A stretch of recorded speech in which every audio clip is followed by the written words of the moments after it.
Bonjour tout le monde, bienvenue sur Plein Potentiel, podcast où je m'entretiens avec des personnes inspirantes sur leur parcours, mais aussi sur différents sujets reliés à la réussite, à la préparation mentale et au développement personnel. Merci d'être à l'écoute. Peu importe l'application sur laquelle vous écoutez, si vous pouvez laisser une évaluation ou encore un commentaire, ce serait vraiment apprécié. Vous pouvez aussi partager la vidéo, ça l'aide énormément au niveau de la visibilité et évidemment, le podcast, c'est pas quelque chose qui va me payer, donc la paye, c'est vraiment au niveau de la visibilité, au niveau des commentaires. Et puis, si je peux vous aider d'une quelconque façon avec ce podcast, faites-le moi savoir. Si vous ne me connaissez pas, je suis Francis Lapointe, coach en psychologie du sport et de la performance et j'aide des athlètes, des artistes, entrepreneurs et toute personne souhaitant optimiser sa performance. Le travail que je fais, c'est un travail au niveau de l'aspect mental. Donc, ce n'est pas seulement avec des athlètes, mais vraiment toute personne qui a une performance à effectuer, donc que ce soit pour gérer la pression, que ce soit au niveau de la gestion des émotions ou encore de gérer les pensées qui peuvent être nuisibles aussi. Ce sont des éléments auxquels je peux vous aider. Sinon, on peut aussi travailler au niveau de la préparation pour une compétition importante ou encore de la préparation à une présentation importante ou encore une performance musicale importante. Donc, on peut vraiment travailler à différents niveaux. Au niveau du mental, vous voulez avoir plus de détails sur les services que j'offre, vous pouvez aller sur francislapointe.ca ou encore m'écrire sur ma page Facebook ou Instagram. Ceux-ci se retrouvent dans la description de ce podcast. Et c'est important de noter que j'offre des rencontres sur Skype ou Zoom en ce moment, donc aucune raison de ne pas travailler son mental malgré la pandémie. D'ailleurs, c'est un moment parfait pour travailler son mental. Votre mental va vous aider vraiment à rester sharp, à rester prêt quand le retour pour la compétition va s'approcher. Donc, n'hésitez pas à m'écrire. Pour l'épisode d'aujourd'hui, j'ai reçu mon ami Alexandre Busque, qui est un kinésiologue, qui est entraîneur et qui a sa compagnie Momentum HV depuis déjà quelques années. Alexandre a aussi eu le podcast Le Momentum Show pendant 2 ans. Et il a d'ailleurs démarré un nouveau podcast depuis le début de la pandémie. Podcast qui s'appelle La Confrérie de Métal, où il va parler vraiment de différents sujets reliés à l'entraînement, de comment s'adapter aussi en temps de pandémie. Ça s'adresse beaucoup aux entraîneurs, mais aussi en fait à toute personne qui aime lever des charges, qui aime s'entraîner.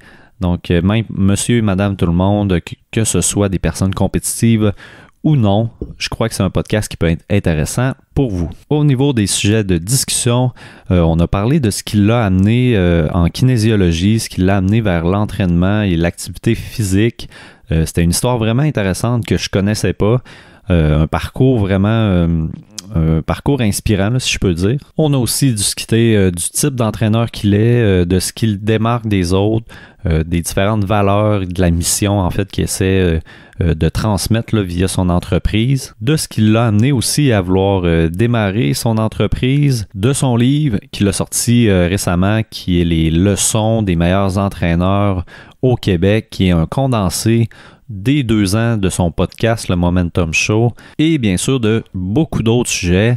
C'était une discussion super intéressante, discussion très relax, parce que je connais Alexandre depuis déjà quelques temps, fait que c'était vraiment plus sous format de discussion que d'entrevue, là. Alors j'espère que vous allez aimer ce nouvel épisode, et sans plus attendre, je vous laisse avec mon podcast avec Alexandre Busque. Toi, comment ça va?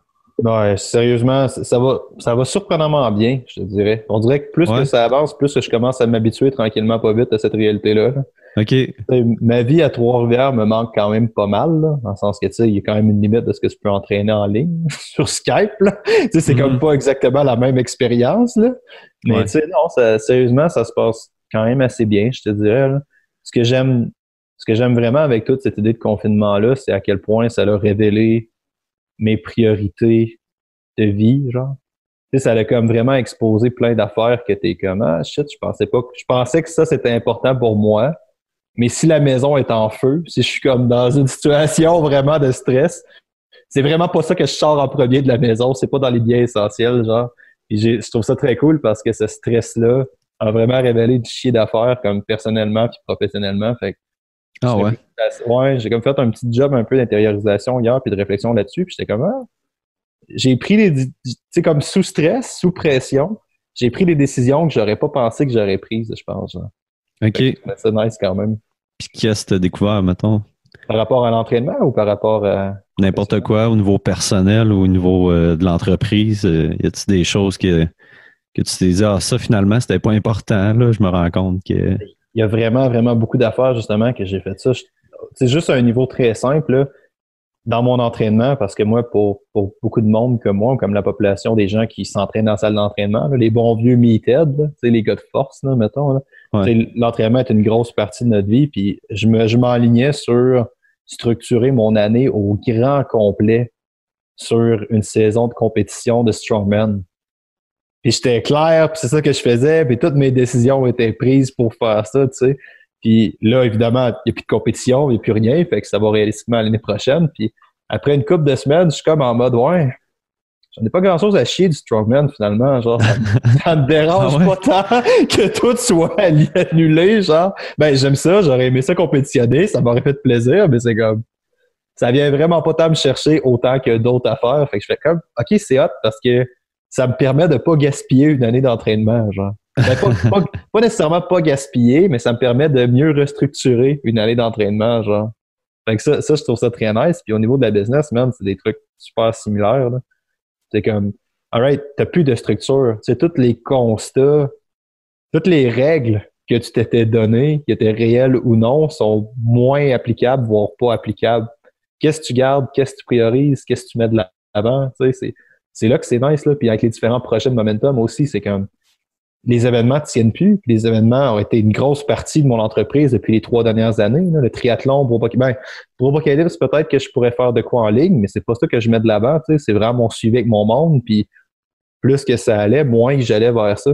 Avant tout le déconfinement, j'étais en mode embaucher un autre entraîneur pour commencer à coacher mon monde. J'étais vraiment en mode commencer à déléguer ça puis m'occuper vraiment plus de la partie gestion de l'entreprise, tu sais. Puis finalement, je me rends compte que c'est pas ça que j'ai priorisé pendant tout, là. C'est la partie coaching, là. Mm-hmm. T'es Comme, retourné à la base, comme... c'est ça. Puis là, j'aurais fait, OK, j'aurais-tu fait une grave erreur à faire ça? Peut-être, peut-être pas. Peut-être que ça va arriver anyway. Peut-être que si Momentum continue de grossir comme elle grossissait pré-COVID, ben, j'aurais pas le choix de retourner à un poste plus de gestionnaire, mettons, là. Ouais. Mais ça fait réfléchir sur tes valeurs, je pense, là. Puis, c'est ça, de pas gaspiller une bonne crise, là. Je pense que c'est intéressant ce que ça peut amener comme idée, hein. Toi, de ton bord, comment ça se passe? Moi, je pense que j'ai fait l'effet inverse de toi. Toi, tu dis que ça va de mieux en mieux. Moi, j'ai l'impression que j'ai de plus en plus de la misère à maintenir une routine. Ouais, Parce qu'au début, pendant un certain temps, j'avais encore comme la job à l'école de police où je faisais de la recherche de chez nous. C'était ma prochaine question, ouais. T'as-tu encore l'école de police? Non, là, je suis sur la PCU. Fait que, tu sais, ça devient vraiment difficile de comme se motiver pour... tu sais, il y a tellement de temps devant nous autres que comme le long terme, c'est... Tu sais, on parlait de la thèse l'autre fois, là, tu me disais c'est un méchant bon moment pour travailler là-dessus, mais c'est tellement dur de se donner le go puis d'y aller, là. Mais t'as pas de date limite avec ta fucking thèse, là, c'est ça le problème. C'est ça qui est tannant aussi, puis... Non, mais d'un bon côté, j'ai retourné à la course plus. L'année passée, je n'avais pas fait tant que ça, puis... c'est une bonne chose, ça. c'est vraiment incroyable. Ouais, je te niaise pas. Non, mais sérieusement, le bien-être que ça me donne, c'est un site, là, je pense que c'est ça qui me donne le plus gros rush de genre de bonheur, là, quand je reviens puis que j'ai juste été dehors courir, là, ça fait du bien. Puis je vois mes temps qui augmentent assez rapidement. Là, fait que c'est sûr, quand tu as déjà couru, ça reprend vite. Là. À un moment donné, je vais atteindre un genre de plateau où ça va être plus difficile d'avancer, là, mais Là, ça se peut que dans le confinement, tu l'atteignes pas ton plateau parce qu'à un moment donné, tu vas juste switcher à l'escalade puis tu vas arrêter de courir aussi. Ça se peut que ce soit juste une belle progression linéaire comme ça arrive jamais, genre. Ouais, ben, je pense que puis je le vois aussi comme un aide à futur pour l'escalade, là. Parce que l'année passée, j'ai pas tant couru, mais je faisais de l'escalade justement, mais je pense que ça va m'aider parce que plus tu utilises ton bas du corps en escalade, mieux c'est parce que tu vas être plus technique, puis tu vas moins forcer du haut du corps, tu as moins de risque de te blesser. Ouais. Fait que je pense que ça peut quand même apporter, là. Pourquoi tu ne te bosses pas une barre à pull-up ou tu n'achètes pas des anneaux de gymnastique? Ouais, ben je saurais comme pas où installer ça chez nous. Une barre à pull-up de mur, une barre à pull-up de porte, puis après ça, tu attaches tes anneaux autour de ça. Sinon, tu peux te pogner des. Sinon, tu t'achètes des straps puis des affaires comme ça, dans lesquelles tu mets une espèce de pogne puis t'es mets. C'est super simple. Okay. C'est moins pertinent pour ton podcast, là. Mais si jamais tu as besoin d'un coup de main là-dedans, écris-moi. Là. Je te jure, si tu fais une coupe d'affaires, là, mon chum Simon Anto, je sais pas si tu connais. Hein. Ouais, ben je connais de nom, là. Donc, si tu fais les affaires de Simon, tu retournes en escalade, tu vas fucking voler. Là.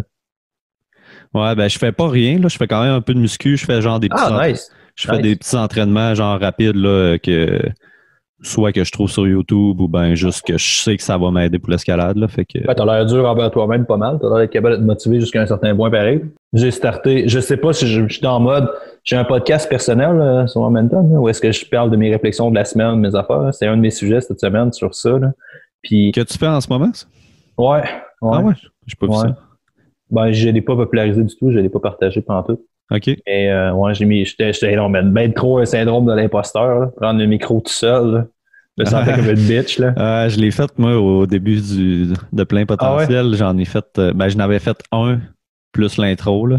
Ouais. Mais. Tu l'as fait fucking plus vite que moi, là. Moi, ça a pris quasiment un an avant que je m'assoie devant un micro. C'est une très bonne habitude, là. C'est très sharp que tu aies fait ça. Là. Ouais. Mais tu sais, j'ai pas de cadran en ce moment. C'est qu'à un moment donné, là, t'arrives à une étape où est-ce que t'es genre, la situation elle est de la merde, là. Elle est carrément de la merde. Faut vraiment, vraiment que tu choisisses tes hosties de combat, là. Mm-hmm. Peut-être que ta routine va te permettre d'être plus sharp, mais en même temps, tu peux pas comparer à l'ère pré-COVID, là. Ouais. Quand à l'ère pré-COVID, je me levais à 7 heures. Ouais, il y avait bien des affaires que je faisais à l'ère fucking pré-COVID, tu sais. Ouais, j'avais bien des affaires à faire pour me lever à 7 heures. Là. Je me levais pas à 7 heures pour le fun. Là. Je suis pas un lève-tôt tant que ça. Ben, j'aime ça me lever pas tant tard. J'aime ça avoir une routine, mais j'aime pas tant ça me lever à 7 heures. Là. C'est ça. Moi, je vais me lever tôt ce matin, juste à cause que cette semaine, juste à cause que j'ai des clients à cette heure-là. OK. Tu commences à avoir des clients? Ça s'est passé comment ta courbe? Je suis limite en train de perdre ma PCU, là, c'ti. Faut que je réfléchisse à comment je fais ça. OK, t'as pogné la PCU direct quand ça sortit, mais là, ça remonte, là? Ben, je l'ai repogné parce que j'avais plus de revenus, j'avais plus rien. OK. J'avais 0, 0, 0, puis je me suis dit, shit, j'ai plus d'entreprise. Fait que le temps que je ramasse 1000$ par mois, je vais être du lousse. Finalement, non. Ça n'a pas été si long que ça. OK. Fait que sinon, ça se passe vraiment bien, sérieux, là. Je suis vraiment décidé de ce que je fais, là. Parce que c'est pas juste une question de PCU, c'est vraiment une question de genre, j'aimerais ça utiliser, on jasait là, de trucs que ça a exposé. Là. Si je suis capable d'utiliser 1 mois, 2 mois, whatever, peu importe la durée de ce temps-là, pour écrire, ça va fucking. Tout ça va faire que toute cette histoire-là va faire que ça va avoir valu la peine. Ouais. Voir une pandémie, genre. Ben comme moi, c'est ça, j'essaie d'utiliser ce temps-là en ce moment pour Perform Plus. Là, je fais du contenu pour l'application. Je sais pas si tu avais vu passer ça. Je pense qu'on avait parlé. Ou... Je connais pas ça. Je t'ai écrit pour te dire que c'était sharp, me semble, là, mais je sais pas c'est quoi. Je suis juste content de voir ta face dessus. Là. Ouais, c'est ça. Préparer du contenu de préparation mentale disponible sur une application web, en gros. Fait que, es-tu payé pour ça? Ouais, ben ça va être à un pourcentage sur l'achat du contenu. Là. Nice. Mais c'est cool, ça. Fait que, comme tu dis, ça, c'est vraiment une bonne manière en ce moment d'optimiser mon temps. Là.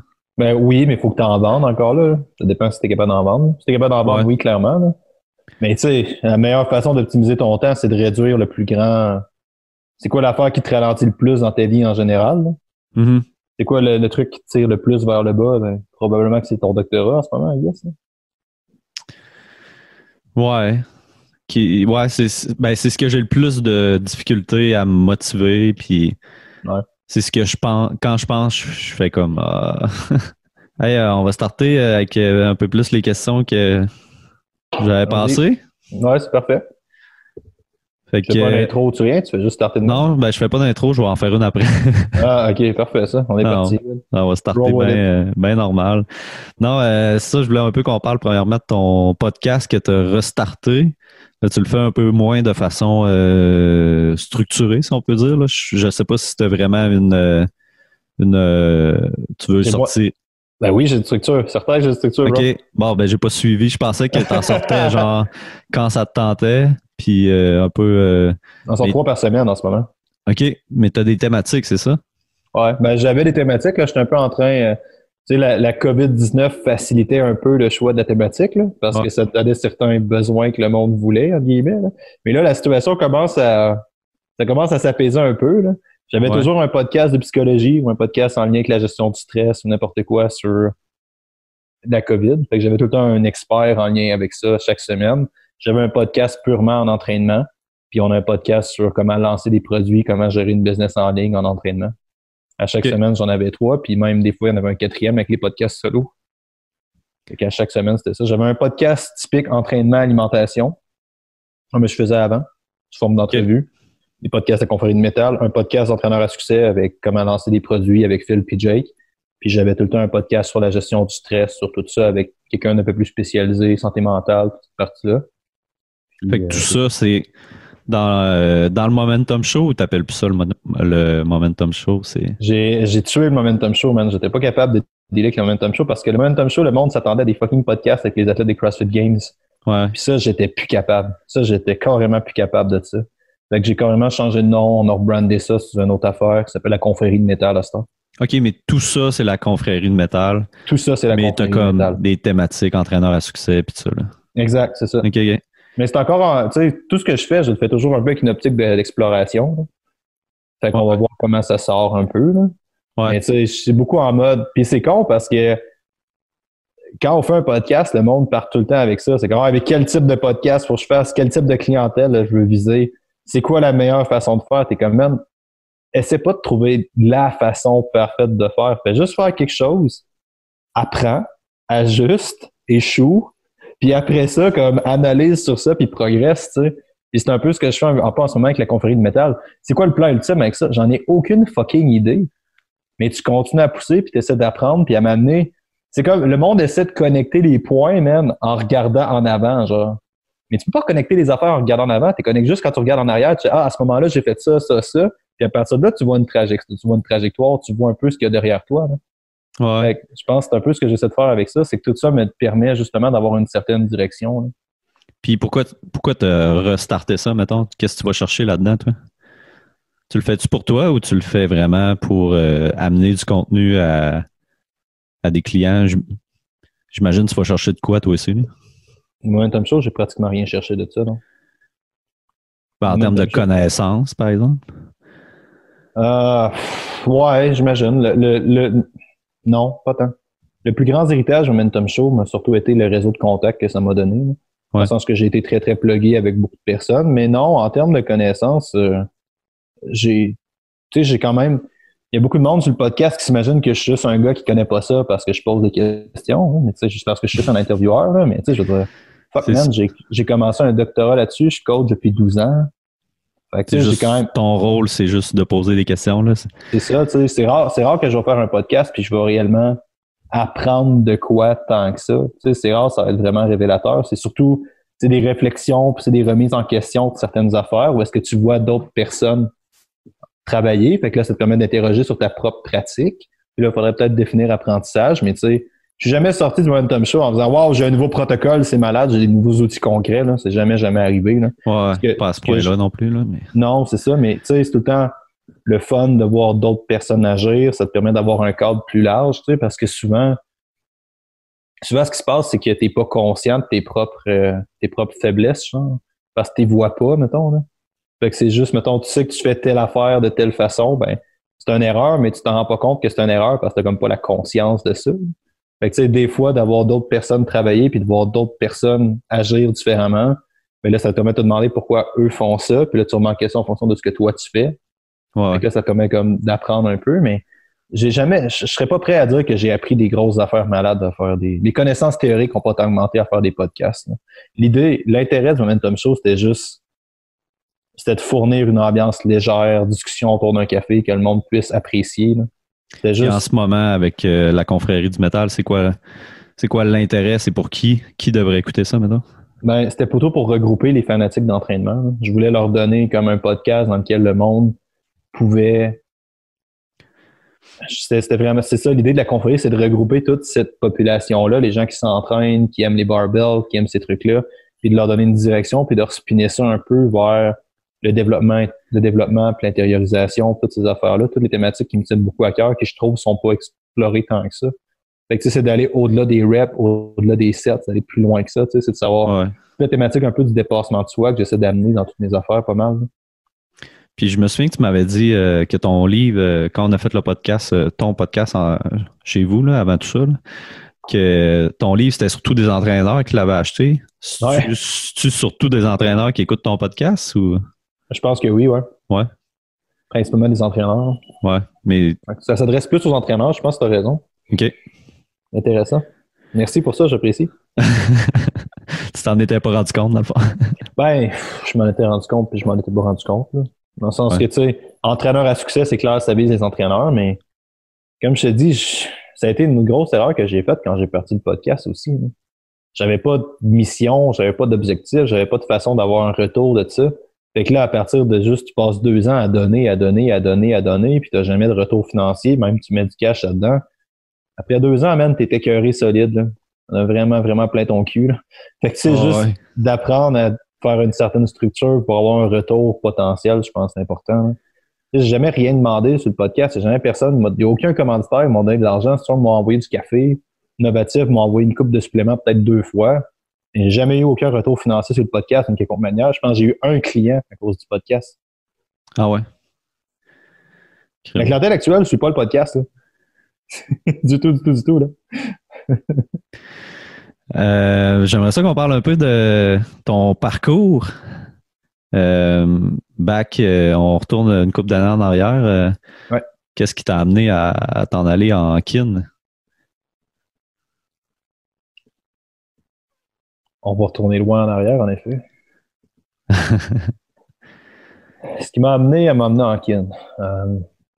C'était qui, Alexandre, dans ce temps-là? C'était quoi l'intérêt là-dedans? À mon secondaire, j'ai traîné beaucoup avec des gens pas très fréquentables. OK. Là comme ça. Puis pratiquement tout mon secondaire, puis dans ces temps-là. Puis j'ai fait plusieurs actions stupides qui ont fait que en secondaire 4, je me suis fait expulser d'une école secondaire. Puis quand t'es pas des actes criminels, mais tu sais, il y a beaucoup de monde avec qui je me tenais dans ce temps-là qui ont. Ça a été une bonne chose là, avec le recul. Tu vois genre que t'allais pas dans la bonne direction du tout. Tu sais, je vivais une certaine vie de bonne, une certaine vie de voyou, une certaine vie de gars pas super fréquentables. Puis en secondaire 4, je me suis fait expulser de ça. Puis tu sais, quand t'as cet âge-là, même quand t'as 15 ou 16 ans, et puis tu te fais expulser, te faire expulser, c'est tel quel, perdre ton réseau social tout d'un coup, perdre tous tes amis, perdre toute ta communauté. Tu te ramasses vraiment, vraiment arraché. Genre, en réalité, t'as plus de repères, t'as plus rien. Là. Comme tous les ados en ce moment qui ont tous perdu leur pu voir leurs amis. Là, c'est... Je comprends, là. Je comprends entièrement. Puis c'est lourd, là. C'est vraiment, vraiment lourd. Tu te ramasses vraiment à te demander. Tu sais pas qui t'es à 15-16 ans, là. T'en as aucune idée, là. Tu fais juste suivre tes chums, t'as du plaisir, puis ça finit là, tu sais. Ouais, tu te définis beaucoup par les gens avec qui t'es, là. Très bonne façon de le dire, ouais. C'est exactement ça. Puis tu sais, j'ai comme tout perdu ça d'un coup. Puis c'est correct, comme je te dis, parce que j'allais vraiment, vraiment pas dans la bonne direction. Même, ça m'arrive souvent de me demander si j'avais continué dans cette voie-là, où est-ce que j'aurais terminé. Puis il y a de la misère à penser que la réponse aurait pas été le crime organisé ou carrément en prison. J'ai de la je parlais à un de mes, je parlais à, je vais pas trop nommer du monde, là, mais je parlais à un de mes amis récemment. Puis il vient de sortir de prison récemment, puis c'est un gars avec qui je me tenais au secondaire. Hein. J'étais dans cette gang-là, j'étais dans ces affaires-là, puis là, t'es comme « Wow, man! » Fait que l'expulsion, dirais-tu que ça a été un wake-up call ou ça a été un peu plus tard? Ça a été plus tard, définitivement, mais tu sais, c'est là que toute l'affaire a recommencé, puis là, tu te ramasses vraiment dans une situation où est-ce que t'es comme « Fuck, je suis qui? Qu'est-ce que je fais? » J'ai plus nécessairement d'amis, j'ai plus nécessairement rien sur lequel... Mes bases de vie sont plus là. Fait que qu'est-ce que je fais? Puis dans ce temps-là, j'ai commencé à m'entraîner. Puis ça m'a vraiment permis de restructurer toute ma vie. Ça a vraiment fait que le petit Bob est devenu une espèce d'élève studieux qui est capable. Tu sais, c'est à force de tout le temps être exposé à une barre à 30, tu sais, tu te fais étiqueter comme un voyou, tu te fais étiqueter comme une merde, tu te fais étiqueter comme quelqu'un de pas... Tu sais, genre, les mères de tes autres amis te disent de pas y parler à ce gars-là, genre, parce que t'iras nulle part dans la vie, tu sais. Tu te fais étiqueter comme une merde. T'étais ce gars-là, là. Ah ouais, j'étais carrément ce gars-là, puis tu sais, après un certain temps, tu finis par assimiler ça, genre. Tu finis par accepter le fait que t'es une merde, puis que t'es capable de rien faire dans la vie, puis qu'il va rien se passer, tu sais. Puis pour moi, l'entraînement, ça a été le contraire. C'est que quand tout ça s'est arrivé, ça m'a permis de canaliser quelque chose, ça m'a permis vraiment de me développer dans l'entraînement, puis de me rendre compte que fuck, man, je suis capable de pousser, je suis capable de m'améliorer, je suis capable de devenir plus fort, je suis capable de devenir meilleur. Ça a vraiment été un média de dépassement super important pour moi. Puis ça a été un ancre, une époque dans ma vie où est-ce que j'en avais vraiment, vraiment besoin, tu sais, où est-ce que c'est comme, j'en ai plus d'autres repères, j'ai plus rien. Comment je fais pour continuer à me valoriser comme personne? Comment je fais pour continuer à apprendre? Comment je fais pour continuer à me développer? Tu sais, fait que pour moi, ça a été une soirée super, super importante de ma vie, puis ça l'a tout le temps été. Puis dans ce temps-là, j'étais pas capable de savoir qu'est-ce que je voulais dans l'entraînement, qu'est-ce que je voulais faire, mais je savais que j'avais un désir de transmettre ça, genre de transmettre l'entraînement. Puis je pensais que c'était l'entraînement, mais c'était surtout le média de dépassement que l'entraînement m'a amené, tu sais. Fait que c'est de communiquer ces valeurs-là. Fait que c'est pour ça que je suis rentré en kin. À l'époque, je savais pas pantoute pourquoi, mais l'entraînement a tellement impacté ma vie de manière positive, ça a tellement transformé au sens propre de la chose qui j'étais, pas juste au niveau physique, mais tu sais, vraiment au niveau mental, dans le sens que tu sais, je fumais, là. Quand je commençais à m'entraîner, je fumais la cigarette, puis quand je suis rentré en kin, j'ai fait bon, un kin qui fume, c'est moins optimal un peu.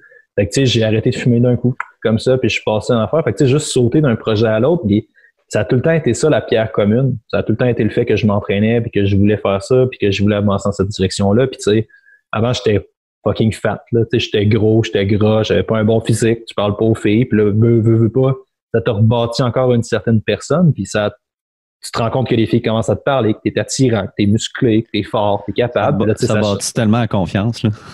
Pour moi, ça a carrément changé la personne que j'étais, là. Moi, quand j'ai commencé à m'entraîner, je pense que j'avais cet âge-là, 15-16 ans. Je me souviens, j'avais vraiment les épaules recourbées vers l'avant.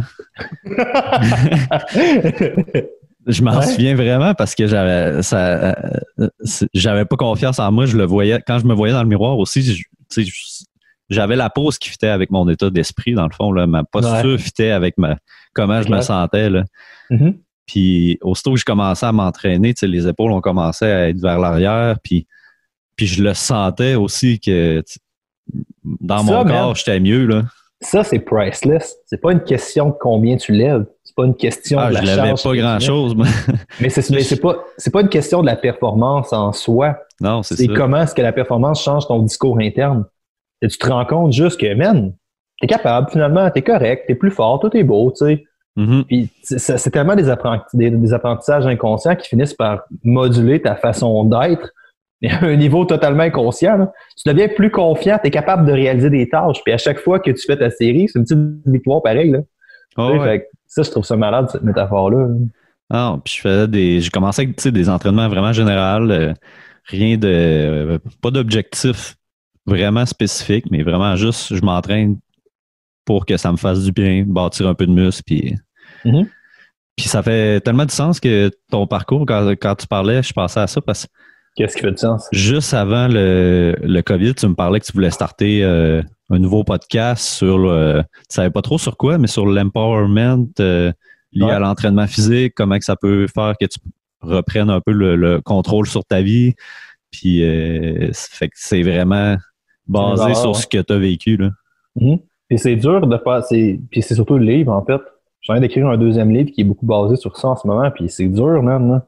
C'est dur de savoir ce que j'écris, jusqu'où je show off, puis jusqu'où j'amène des concepts, mais tu sais, puis jusqu'où c'est scientifique, genre, jusqu'où ça a de la valeur d'écrire un gars qui vit son expérience, puis qui tire des leçons, puis qui tire des affaires comme ça, mais moi, je pense personnellement que ça transforme des gens, puis tu sais, même les athlètes d'haltéro qu'on entraîne, c'est tous des gens qui ont le même type de profil que moi, là, c'est la même personnalité, là. Tu sais, fait que ces gens-là ont souvent besoin de ça, ils ont besoin... Il y a un type de personnalité assez précis qui aime lever des barres lourdes, tu sais. Si t'aimes ça sacrer 300 livres en haut de ta tête, je m'attends à ce que tu aies un certain type de personnalité, là. Ouais. Tu seras pas le même gars qui joue au football, là. Tu seras pas certain. T'es pas le gars dans le sport populaire que les filles courent après toi, là. T'es pas ce gars-là, man. Tu sais, t'es le gars weird dans ta cave qui lève des barres en haut de ta tête, là. C'est ça que t'es, là.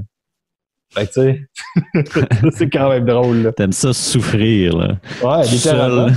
T'aimes ça, ben, tu sais, t'aimes ça souffrir, c'est un sport très, très, puis encore là, ça, tu connais ça pas mal plus que moi, mais tu sais, il y a tellement beaucoup de monde qui vont joindre les sports pour l'aspect social, l'aspect communautaire. Puis c'est bien correct, là. C'est fucking all good que toi, ton trip dans la vie, ça soit de jouer au hockey avec ta team de garage, là. C'est bien parfait, là. Il y a aucun problème à ça, mais tu sais, c'est pas ça l'entraînement en salle. C'est pas ça, tu vas être tout seul dans ton coin à souffrir, genre.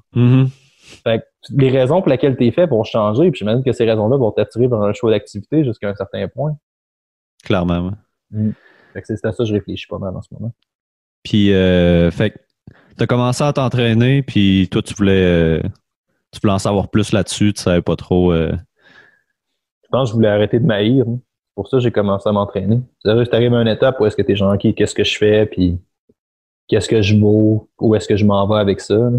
J'avais besoin de croire en moi. Là. C'est surtout ça que je recherchais. Là. Ouais. À une époque où est-ce que c'était. Et ça justifie un peu tout le parcours. Je veux pas dire criminel, parce que j'ai pas été criminel, là, mais tu sais, wannabe criminel ou wannabe bum, t'es comme t'as aucune confiance en toi, fait que tu cherches à pas explorer, mais tu cherches à impressionner les autres avec des gestes plus ou moins délinquants, fait que t'as une certaine attention, tu sais. Et ce mécanisme-là, pour moi, c'était ça, en tout cas, là, tu sais. Fait que de trouver une façon de respiner ça, je pense que c'est super important. Puis, mettons, dans tout ton parcours d'études, y a-tu quelque chose en particulier, mettons, que tu as appris, qui t'a marqué ou un apprentissage pour toi qui a valu plus que d'autres, là?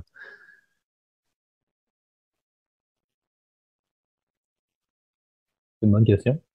Mettons quelque chose que tu as vraiment gardé dans ton entreprise puis qui t'a marqué, là, que tu te fais le devoir de transmettre peut-être, là. Des choses que je me fais le devoir de transmettre. Ouais, man, c'est une excellente question, ça. Je pense que chaque personne a quelque chose à apporter à la table. Je pense que ça, c'est quelque chose que j'essaie beaucoup d'amener, même avec le Momentum Show, puis même avec le podcast, dans le sens que on a souvent tendance à... dans le monde de l'entraînement, puis dans le monde de la recherche aussi, on a souvent tendance à classifier les gens, genre tout est un ci, tout est un ça. Tu sais, puis on le voyait beaucoup avant. Je pense que COVID, ça a changé un peu, mais tu sais, le monde se classe selon des disciplines ou des types de gym. T'es un gars de CrossFit, t'es un gars d'escalade, t'es un gars d'entraînement en salle, t'es un bodybuilder, mais t'es comme... C'est à peu près toute la même chose exprimée à un degré différent. Puis, dans la confrontation de ces différentes disciplines-là, où est-ce que les gens font les choses différemment, c'est vraiment là qu'il se passe des fucking miracles, man. C'est n'importe quoi. Tu sais, je te donne un exemple super simple.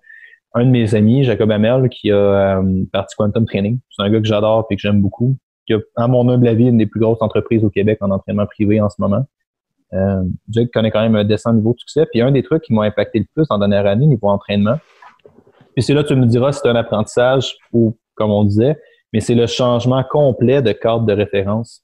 Dans le sens que moi, on fait à peu près toute la même chose. Là. On fait tout du squat, on lève toutes des barres, on fait toutes des poussées en haut de notre tête, on fait tout à peu près les mêmes mouvements. Mais la raison pour laquelle on la fait est fondamentalement différente. Dans le sens que moi, je lève tout pour pouvoir mettre plus de charge, mettre plus lourd. Je suis un gars de force, tu sais. Fait que tout mon processus est orienté en fonction de maximiser la charge sur des levées précis. Fait que je fais à peu près les mêmes exercices que Jake, mais Jake s'en sert de manière totalement différente. Lui, c'est pour maximiser la tension intramusculaire. C'est pour mettre plus de stress sur le muscle, pour développer le stress à long terme. Fait que si on a le même exercice, si on fait un squat, moi, je vais me servir que mon squat serve à bénéficier à mes lifts de compétition. Lui, il va se servir d'un squat, du même squat, la même affaire, pour mettre plus de tension sur un muscle précis. Qu'est-ce que tu veux dire par plus de tension? C'est plus de l'endurance, ça? Ou? Non, mais tu pourrais te servir d'un squat, mettons, pour développer plus tes quadriceps. OK. Au lieu de devenir vraiment plus fort sur un lift de compétition d'haltérophilie, mettons. Moi, quand je squatte... C'est orienté vers un muscle, mettons. C'est ça. Okay. Mais c'est con, mais ça c'est une confrontation phénoménale de façon de faire, man. Ouais.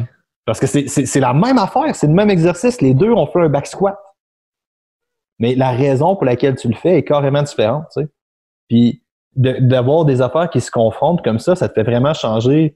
Tu parlais un petit peu tantôt des trucs que tu te rends pas compte que tu fais ou des erreurs que tu fais. Tu te rends pas compte que ton processus décisionnel est comme majoritairement inconscient, que c'est juste tout le temps un build-up, puis tu te rends pas compte trop de pourquoi tu fais ça, c'est à force d'en rajouter, tu sais. Puis là, tu arrives à « Oh fuck! Je suis pas obligé de faire un squat pour mettre plus lourd tout le temps. Je peux faire un squat pour maximiser mon développement de quadriceps. » Puis ça l'a vraiment comme changé beaucoup d'affaires dans la vie parce que quand je suis arrivé l'année passée, j'étais tout pété de partout. J'avais plein de blessures au poignet, j'avais plein de blessures aux genoux, plein de blessures à l'épaule. Puis j'avais pas de capacité de contracter mes muscles, mettons. J'avais pas un bon mind muscle de bodybuilding, qu'on appelle, qui est vraiment la base du bodybuilding. Puis à force de me tenir avec des gars comme ça, que j'avais jamais vraiment fréquenté avant, j'ai beaucoup augmenté mon mind muscle. Là, ça fait que je suis pratiquement plus blessé. Mais ça vient juste d'une idée puis d'une confrontation totalement différente de façon de faire, tu sais. Fait que cette idée-là que genre de chercher activement les choses différentes, de chercher activement les gens qui vont avoir des façons différentes de faire, c'est un peu ce que j'essaie de dire en disant que comme tout le monde a sa place, des fois, essaie de te demander pourquoi des choses te trigger, c'est vraiment, vraiment important, je pense. Puis d'activement chercher des gens qui font d'accepter le fait qu'il peut y avoir des différences d'opinion, que c'est bien correct, de respecter ça, mais d'être au moins conscient de pourquoi la personne fait ça, tu sais. Et ça, je pense que c'est vraiment, vraiment quelque chose d'important de vraiment chercher, pas nécessairement chercher les différences, mais de chercher à comprendre les différences. Ben, il faut que tu cherches les différences pour les comprendre, mais de chercher à comprendre c'est quoi l'amplitude des différences, comment les mesurer, puis pourquoi elles sont faites de cette façon-là, tu sais. Mettons, un autre exemple que je pourrais te compter, c'est Mathieu Bouchard, qui est un des naturopathes les plus respectés au Québec. Il est super bon, super sharp. Puis Mathieu Bouchard, quand il a commencé il est vraiment connu comme un expert dans ce qu'il fait, là. Il est obsédé par ça, il est vraiment malade. Puis n'importe qui dans le monde d'entraînement, à cause de ça, aurait une quantité déraisonnable de respect pour lui, tu sais. Super, super intelligent, le gars. Mais pas moi. Tu sais, quand j'ai commencé le podcast, je l'haïssais, là. J'étais comme, il est prétentieux, il sait pas de quoi il parle. Tu sais, il a jamais fait de recherche, comment il peut prétendre connaître la recherche, tu sais. Il sait pas de quoi il parle du tout, puis comment il peut prétendre citer des articles. Puis à force de le pousser, ben, je me suis rendu compte que ça m'arrachait le cœur, même. Que ça me détruisait complètement, tu sais, de savoir que un gars qui a jamais fait de recherche, qui vient pas du background que moi pis toi on a, qui vient pas du background purement académique, genre, peut être meilleur que moi dans une thématique que j'ai étudiée puis que j'ai développée, tu sais. Puis après ça, quand tu commences à comprendre le gars, puis tu te rends compte que tu l'as vraiment pour une question d'ego, parce qu'il est meilleur que toi, puis qu'il va probablement toujours être meilleur que toi. Puis après ça, quand tu commences à, alright, tu passes par-dessus ça, puis tu te demandes, genre, pourquoi il fait ça comme ça? Qu'est-ce qui me trigger tant que ça avec ce qu'il fait? Ben, tu te rends compte que Mathieu Bouchard, il parle principalement des bodybuilders. Il parle principalement un style précis de personnes, à des gens qui viennent du monde du fitness. Fait que là, il y a un discours qui est orienté vers ces gens-là. Fait que tout ce qu'il dit fait du sens quand tu comprends à qui il parle, genre. Ouais. Mais si toi, t'es juste la personne extérieure qui fait « ça marche pas comme ça dans mon monde à moi », t'es en train de manquer 100% le message, tu sais. Fait que je pense que c'est de considérer beaucoup pourquoi le monde font ce qu'ils font. Je pense que ça peut vraiment, vraiment être important. Puis c'était un truc pour refaire avec ce que tu as dit, dans le sens avec Sophie, là, qui m'aidait beaucoup dans la gestion de Momentum, là, qui est officiellement la manager de Momentum. Là. Sophie, si moi je vois une situation comme étant de telle façon, elle va le voir 100% d'un autre. Puis il y a tellement, tellement des affaires qui ont été amenées qui sont super positives de ça, là, c'est n'importe quoi. Là. Mais puis en général, quand quelqu'un te dérange, quand quelqu'un te fait réagir, il y a une bonne raison, puis ça peut t'amener vraiment un apprentissage sur toi, là, généralement. Là. Ah ouais? Ouais. Mais aussi, comment? Aussi, ce que tu me disais au niveau tu sais, comprendre pourquoi tu fais un exercice, je pense que ça doit être vraiment aussi essentiel dans ta relation avec tes clients. Là. Et que ça, ouais. Mais oui. Tu dois questionner aussi beaucoup les clients de qu'est-ce qu'ils veulent faire. Mais c'est un comportement, Chris. Le monde reste tout le temps. Excuse-moi, on a-tu le droit de s'accuser sur ton podcast? Oui. Ouais, c'est cool. L'entraînement, là, ou l'alimentation, là. Le monde reste tellement focusé. Écris n'importe quoi sur l'alimentation ou sur l'entraînement sur Google. Là. La première chose qui va te sortir, c'est les meilleurs exercices pour brûler des graisses. La meilleure diète pour perdre du gras. Mais t'es comme, ouais, c'est une science, OK? Les gars, j'ai commencé un fucking doctorat sur cette science-là. J'ai geeké sur les détails autant que vous autres. Je comprends, OK? Mais d'abord et avant tout, avant d'être une science de l'entraînement, avant d'être la science de l'alimentation, avant de savoir quel profil de macro on a besoin, avant de savoir quel type de vitamines tu veux mettre, c'est d'abord et avant tout une capacité d'adhérer au comportement. Fait que, tu sais, évidemment, il faut que ta personne, elle soit fucking consciente de qu'est-ce qu'elle fait puis de pourquoi qu'elle le fait. Tu sais, si elle sait pas ça, comment est-ce que tu t'attends à ce que ton choix d'outils fasse du sens, genre?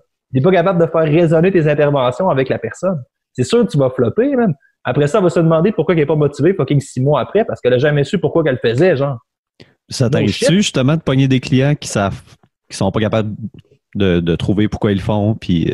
Dans des gyms, ben avant vraiment beaucoup, quand j'étais plus dans des gyms commerciaux, mais là, je suis dans un gym privé, puis j'ai mes affaires. Fait que les gens viennent plus à moi que c'est moi qui va vers eux. Puis tu sais, dans mon style de personne, les textes que j'écris ou les trucs que je mets sur les médias sociaux, ben j'écris beaucoup des textes.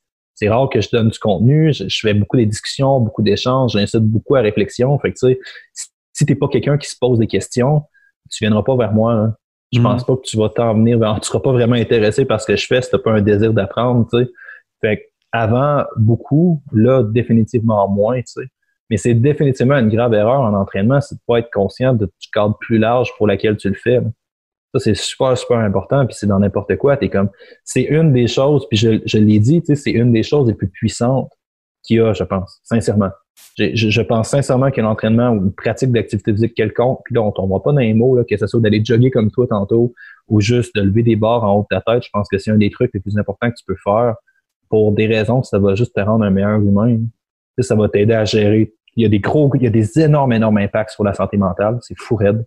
Il y a une nécessité physique à le faire, dans le sens que tu as un certain devoir à entretenir ta condition physique dans un point de vue sociétal, dans un point de vue plus large, tu sais, parce que sinon, tu vas un peu être une plaie pour le système de santé plus tard, en sachant que la majorité des maladies, en tout cas pré-COVID, la majorité des maladies étaient plus des maladies chroniques, puis des affaires qu'on peut avoir un certain contrôle dessus, là. C'est intéressant que tu apportes ça de même. J'ai jamais entendu ça comme étant un devoir, vraiment. Chaque citoyen devrait avoir comme devoir de se maintenir en santé, dans le fond, là. Ben oui, tu as déjà entendu ça. C'est des citations de Socrate puis d'Hippocrate. C'est pas Hippocrate, c'est quoi son nom? Ça remonte Socrate. Loin, ça. Socrate avait déjà dit qu'aucun homme ne peut vivre la honte de ne pas savoir de quoi son corps est capable. C'est Socrate ou Aristote, pardon, un des deux. Mais tu sais, c'est des citations vieilles comme le monde. Ouais.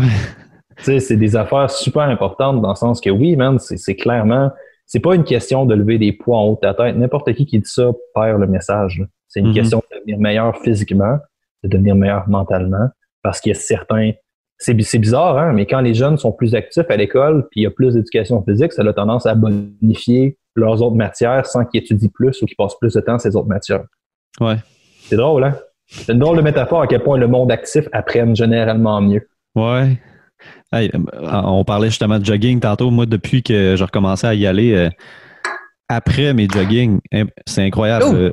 C'est incroyable la concentration que j'ai. Ah ouais? Parce que dans ce site, je trouve que j'ai vraiment de la misère à maintenir une bonne concentration, là. Ça doit être parce que justement, on fait pas grand-chose puis qu'on maintient pas une tâche sur le long terme, mais j'arrive de courir puis là, je suis capable tout d'un coup, genre de concentrer 1 heure ou 2 sur une tâche non-stop, là. C'est super puissant. C'est tellement puissant. Puis oui, il y a des énormes bénéfices qui sont faits. Puis moi, quand je parle à mon type de clientèle principal en ce moment, c'est beaucoup des high achievers, dans le sens que cette idée-là que je mets beaucoup de réflexion, que je mets beaucoup de textes qui servent à intérioriser jusqu'à un certain point, ben ça va attirer des gens qui ont déjà un certain background en santé. Parce que tu sais, il va falloir que tu comprennes un peu de quoi je parle pour réfléchir sur ça, ou que tu saches chez quoi un peu. Fait que j'ai tendance à entraîner beaucoup de médecins, j'ai tendance à entraîner beaucoup des high performers en santé, ou du monde monde de recherche, là, récemment, là. Puis ça fait que ces gens-là, je leur vends comme ça, là.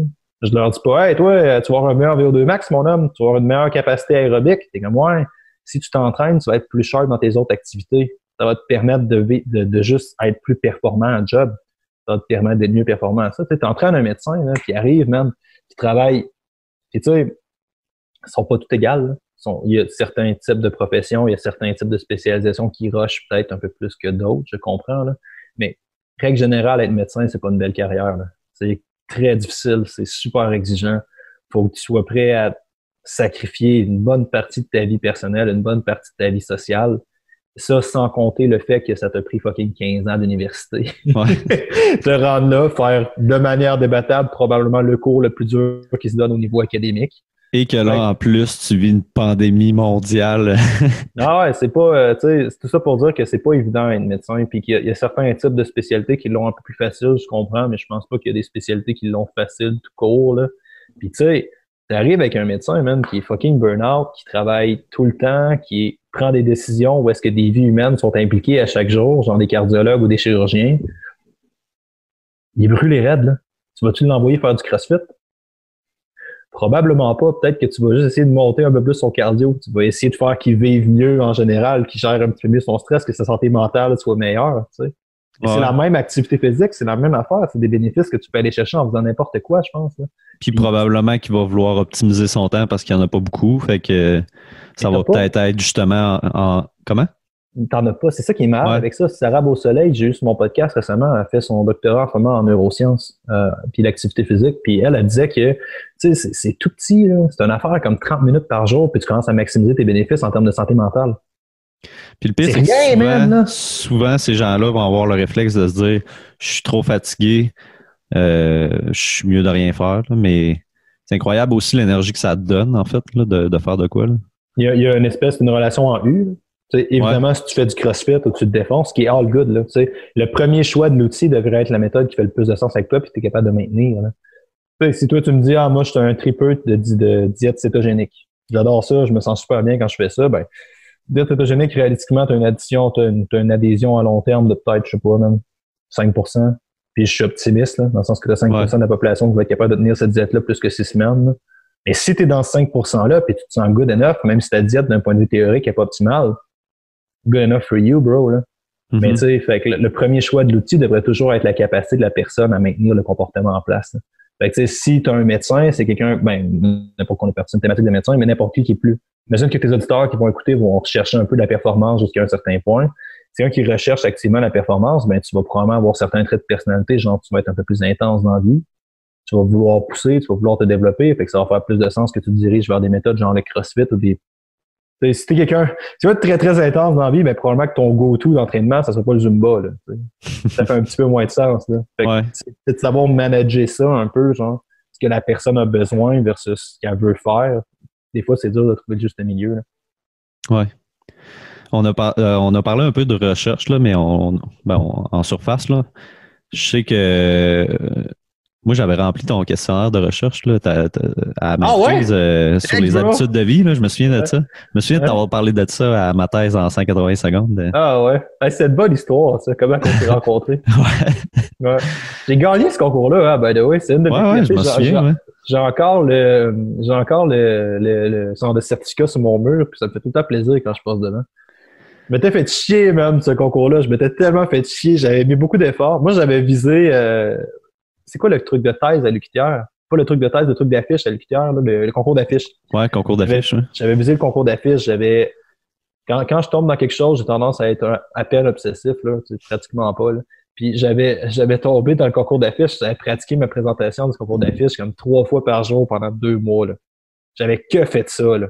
Puis j'arrivais, puis moi, j'étais comme... Je passais en santé.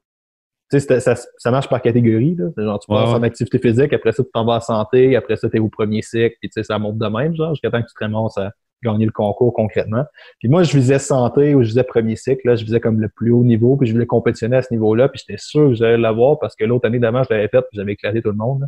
Fait que j'étais comme, no stress, ça va vraiment, vraiment bien aller. Puis finalement, j'ai même pas passé au premier niveau. Ah ouais? Fait non, j'avais complètement perdu mon concours d'affiches, puis j'étais pisse. J'étais démoli. Ça faisait genre 2 mois que je mettais vraiment, vraiment beaucoup de temps là-dedans. Après ça, j'arrive à ma thèse en 180 secondes que j'étais même pas censé faire. Puis j'ai juste pris mon concours d'affiches, j'ai fait ça, puis ça a super bien été finalement. Fait que j'ai juste utilisé comme toute ma présentation pour en gagner un autre concours. Fait que c'est comme la victoire après l'échec. Au moins, tu as optimisé ce temps-là à mettre là-dessus. Là. Mais moi, je me souviens vraiment d'avoir, pour ma thèse en 180 secondes, là, c'était tellement de job pour un 2 minutes. 2 minutes, puis that's it, là. 3 minutes, puis terminé après. Là. Mais c'est super difficile de faire un bon speech. Là. Ouais, c'est tellement difficile. Là. Ouais. Tu sais, capter l'attention du monde non-stop pendant 2 minutes, c'est dur, là. Ça va te demander de tomber dans l'émotionnel. Va falloir que tu racontes une histoire. Va falloir que tu t'engages ton monde. Tu sais, c'est plus dur que ça a l'air de faire une présentation. Le ton de voix, il faut que ce soit dynamique. Il faut que tu bouges un peu. Ah, il y a vraiment beaucoup d'aspects importants, là. Ah ouais, et tout ça pour dire que, si je me souviens bien, c'était une étude sur les habitudes de vie des étudiants universitaires. Ouais. Puis, premièrement, première question, tu veux pourquoi tu t'es intéressé à ce sujet-là? Pour sauver l'humanité, bro. Ah, oh. C'est vraiment ça. J'ai été attiré par la santé publique parce que je voulais trouver des façons ou des outils d'impacter toute l'humanité en même temps, d'avoir un impact bénéfique sur l'humanité. Fait que santé publique, activité physique, c'est un biais personnel. C'est clairement un biais personnel, tu sais, à cause de ce que moi j'ai vécu puis de ce que j'ai fait. Mais tu sais, ça, puis après ça, le désir, c'est de communiquer ça puis de trouver des façons de faire bénéficier toute l'humanité en même temps. Fait que santé publique. Fait que ma maîtrise puis mon début de doctorat ont été beaucoup alignés sur comment faire la promotion de l'activité physique puis de l'alimentation à l'échelle nationale, à l'échelle planétaire. C'est ça que je faisais. Mais c'était quoi spécifiquement ta recherche? À l'UQTR? Ouais. On a mesuré les habitudes de vie dans le fond, c'était en 2 phases. On a mesuré les habitudes de vie de la population UQTR, voir c'était où les lacunes, c'était où les problèmes. Puis après ça, on développait des stratégies avec ça pour savoir comment orienter nos stratégies de promotion pour améliorer les habitudes de vie des étudiants. Puis c'est quoi vous avez trouvé comme résultat? Il y a beaucoup d'affaires, sérieusement. Là. Ben, je me rappelle plus des résultats exactement, mais en général, toutes les habitudes de vie étaient pires que la population canadienne. OK. Si on comparait à la population canadienne, c'est pas normal là, ce qui se passe à l'UQTR. T'es censé être plus en shape. Là. Ça fait du sens avec ce qui est sorti dans la dernière année là, au niveau de la santé mentale des étudiants universitaires Ben, moi, mes résultats iraient dans ce sens-là aussi. Là. Le monde n'était pas assez actif, ça mangeait comme des attardés. Je peux pas avoir un certain terme péjoratif, mais tu sais, ça mange. L'alimentation était vraiment pas sharp. Puis après ça, c'est un problème parce que tu es en train d'un peu creuser ta tombe, genre. Tu bouges pas assez, tu performes pas assez, puis ça te permet pas de développer ton plein potentiel parce que tu mets pas du bon gaz dans ton corps, parce que tu n'entretiens pas ta machine jusqu'à un certain point. Tu n'es pas capable de performer à ton haut niveau, mais tu te rends pas compte qu'il est dans ce cercle vicieux-là parce que c'est ta réalité, genre. Tu n'es pas conscient du fait que tu performes pas bien, genre. Fait que là, le monde font juste s'habituer à ça, puis ça les empêche de juste complètement se développer. Fait que t'as des pertes phénoménales au niveau humain là-dedans. C'est comme, t'as plein de gens qui contribuent pas autant qu'ils pourraient contribuer, puis qui sont même pas conscients que c'est à cause qu'ils s'entraînent pas ou qu'ils mangent pas bien, tu sais. Ah, et puis il y a des étudiants qui font des crises de panique, qui font de l'anxiété. C'est assez incroyable là, au niveau de la pression qu'ils peuvent avoir. Là, il y a de quoi qu'il faut qu'il soit fait à quelque part. Là. C'est un cercle vicieux aussi à m'amener. Là. C'est comme ça. Si t'es pas. Puis là, on veut pas tomber dans une affaire de poule ou l'œuf, là, mais tu sais, si t'es pas dans un bon état mental, si t'as de la misère à gérer ton stress, je trouve ça logique que tu prennes pas 1 heure pour aller t'entraîner ou que tu prennes pas le temps de te faire des bons petits repas et de couper tes légumes. Tu sais. Fait que là, où est-ce que ça starte? Mais pour moi, ça starte beaucoup avec l'activité physique. Tu sais, on s'en parlait quand t'es venu chez nous il y a une couple de semaines. Là. Tu sais, je t'avais dit, man, j'ai eu 2 semaines où est-ce que j'ai juste fait aller tout chier. Je veux rien savoir de vous autres. Je m'en fous. Juste passer 2 jours à pas 2 semaines, mais 2 jours à juste gamer, à pas parler à personne. Ben, pour moi, c'est quand même beaucoup, je te dirais. Normalement, Normalement, je suis très bon pour sauter d'un projet à un autre. Normalement, je suis pas super pour ça. Là. Mais tu sais, j'ai eu vraiment 2 jours de déni à rien faire. Puis la première chose que j'ai faite, ça a été juste de restructurer un training. C'est juste de me remettre un entraînement. Parce que là, tu te lèves le matin, tu sais que tu t'entraînes à cette heure-là. Fait que là, t'as pas envie de te sentir comme la merde dans ton training. Fait que là, tu manges un petit peu mieux. Là, tu t'es entraîné. Fait que là, tu te couches, tu vas t'entraîner le lendemain. Fait que là, tu te couches un petit peu plus tôt. Tu sais, puis il y a une manière d'avoir.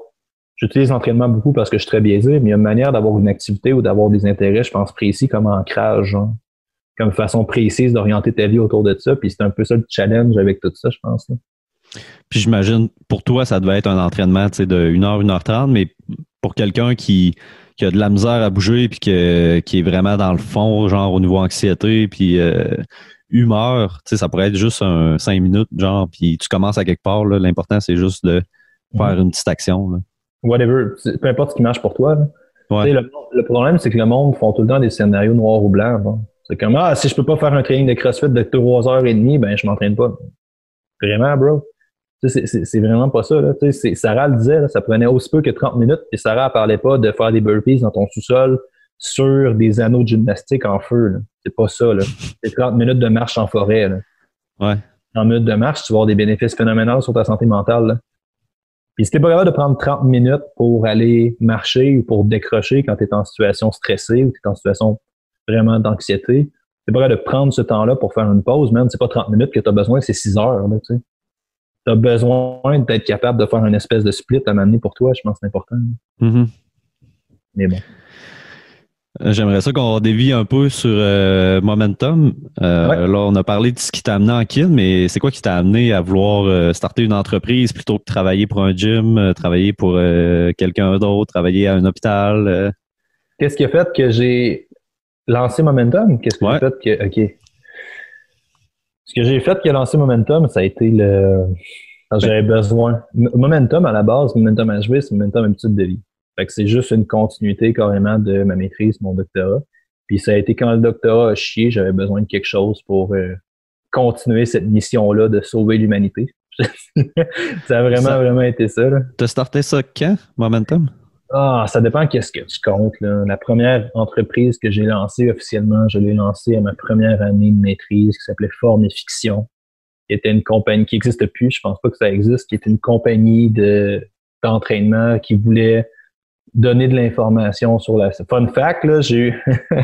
La première affaire que j'ai lancée, que personne ne se rappelle, probablement, c'était en 2015, je pense, qui s'appelait Forme et Fiction, qui était sur les internets. Je voulais faire des reviews d'études en entraînement. Okay. Le monde pourrait s'abonner à ça.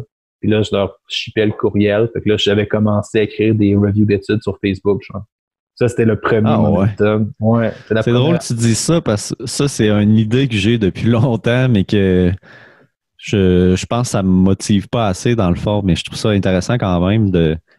Moi, c'est pas tant de faire des reviews, mais plus de vulgariser des recherches scientifiques, juste amener des résultats, qu'est-ce qui se fait en recherche. Puis ça, c'est de quoi que j'ai en tête depuis un certain temps, mais... Teste-le, man. Faut croire que je suis pas encore assez intéressé par ça, là, mais... Ben, faut que tu le testes, là. C'est ça qui c'est poche parce que toutes ces conversations-là vont toujours se ramener à c'est quoi le test de la vraie vie, genre. Tu pourrais avoir une idée, puis là, t'es pas capable de le faire, puis là, tu te dis, mettons qu'on prend ton exemple de ton review. C'est genre juste c'est cool, le potentiel est là. L'idée d'avoir un gars qui vulgarise plein de sciences de performance, moi, je trouve ça vraiment sharp, là. Moi, personnellement, je paierais pour ça. Là. Je sais pas comment on ferait avec ça, là. Mais tu sais, moi, je m'abonnerais. Fait que, l'idée est vraiment bonne, mais tu te dis, wow, c'est parfait. Ben, tant que tu l'as pas battle-tested, là, tant que tu l'as pas exposé à un champ de bataille, tu sais pas si ça marche pas. Ouais. Puis, tu sais, ça ramène un peu au modèle statique de la motivation. Tu sais, je vais te rentrer dedans un peu parce que je te déteste. Là. Mais tu sais, il y a l'idée que tu dis, genre, je suis pas assez motivé pour faire ça. Ben, dans la majorité des cas, man, la motivation, c'est pas quelque chose qui est avant le comportement. C'est quelque chose qui vient après, genre. Tu sais, puis même affaire avec l'entraînement, c'est pas genre, je suis motivé, je m'entraîne. Je m'entraîne, j'étais pas motivé, je me suis entraîné, je suis content du feeling d'accomplissement que j'ai, ça me motive à refaire ce comportement-là. Mais souvent, quand tu reviens à la case départ, t'as pas plus de motivation pour le faire, là. Fait que, tu sais, souvent, c'est de mettre des petites actions en œuvre, puis après ça, ça va te générer de la motivation. Comme une citation que j'avais beaucoup aimée, c'était d'Isabelle Bordua, qui était venue à l'UQTR. Son expertise est un peu fucked up. Elle est comme spécialisée en trauma sexuel. Ben, elle avait donné une conférence à l'UQTR qui était super sharp, j'avais vraiment, vraiment aimé. Puis elle disait que la motivation vient après l'action. Et j'avais vraiment, vraiment trouvé ça malade, comment qu'elle avait dit ça. Puis je pense que c'est ça souvent. Fait que tu sais, c'est comme, je suis pas assez intéressé pour le faire. Ouais, mais tu l'as pas fait. Fait que comment tu sais que t'es pas assez intéressé pour le faire, genre? Ouais. Et ça s'applique plus à l'activité physique qu'à ton review, je pense. Là. Mais c'est ça. On a un peu dévié de la discussion, mais c'est pas grave, c'est intéressant pareil. Mais pour revenir à ta business, ouais. Voyons voir où j'en étais avec tout ça. Tu allais faire un speech émouvant sur le cancer du sein, je suis pas mal sûr. Ah, je pense pas. Mais non, je voulais te parler de ta mission. Hein. Ben, peut-être pas quand tu as commencé ça, mais en ce moment, tu dirais c'est quoi ta mission avec Momentum ou peut-être juste ta mission en tant que personne, là? Quand tu travailles, quand tu as des clients. Je sais pas si j'ai une mission, j'ai des valeurs. Okay. J'ai des valeurs sur lesquelles je base ma vie. Je sais pas, j'ai déjà formulé une mission, par contre. Là. Okay. Je pense que ça serait beaucoup de permettre aux gens d'être ce qu'ils peuvent être. Là. Je pense que ce serait beaucoup l'idée du dépassement puis l'idée du réalisement. Je pense qu'il y a beaucoup de la réalisation. Je pense qu'il y a beaucoup de monde qui ne réalise pas à quel point ça leur nuit considérablement de pas avoir de pratique d'activité physique ou de pas avoir une alimentation optimale ou de pas avoir une bonne gestion du stress. Là. Je pense que les gens... Je trouve ça quand même poche de dire qu'au niveau humanitaire, il y a plein de monde qui ne vivent pas la vie qu'ils pourraient vivre et qui contribuent pas à l'humanité autant qu'ils... Tu sais, il y a un vieux dicton de Marc Aurèle qui est ce qui est mauvais pour la ruche est mauvais pour l'abeille, tu sais. Puis il y a cette idée-là que toute l'humanité est un petit peu pluguée ensemble. Et je trouve ça poche de savoir que il y a du monde qui vivent pas comme ils pourraient vivre, qui bénéficient pas autant qu'ils pourraient bénéficier, qui apportent pas ce qu'ils ont tout à apporter à cause d'obstacles aussi niaiseux que tu t'entraînes pas ou tu prends pas 30 minutes pour t'entraîner. Fait que je pense que cette idée-là de vraiment permettre aux gens d'être ce qu'ils peuvent être, ça m'a toujours vraiment drivé, puis ça continue de me driver. Et c'est pour ça que j'ai tendance, je pense, à me diriger vers des clientèles un peu plus high performer. C'est des gens qui ont un impact direct, c'est des entrepreneurs, c'est du monde qui pousse, c'est du monde qui aime ça, tu sais. Fait que je pense que ça serait pas mal ça. As-tu des exemples? Me semble que ce serait intéressant d'avoir un cas, par exemple, de quelqu'un qui, par rapport au jour 1, puis quand t'as fini genre le suivi, comment tu peux changer, comment ça peut avoir changé soit le mindset ou la confiance que quelqu'un peut avoir en elle ou. Ben, je pense que mon histoire est quand même une décente histoire de ça. Tu sais, je suis parti de wannabe criminel. Probablement que j'aurais fini en tôle même. Ça regardait pas bien mes affaires. Tu sais, probablement que j'aurais parti de ça à quand même lancer une entreprise, faire des études doctorales, c'est pas rien. Tu sais, je pense que ça peut transformer une personne, mais si t'en veux un autre, je vais t'en compter une.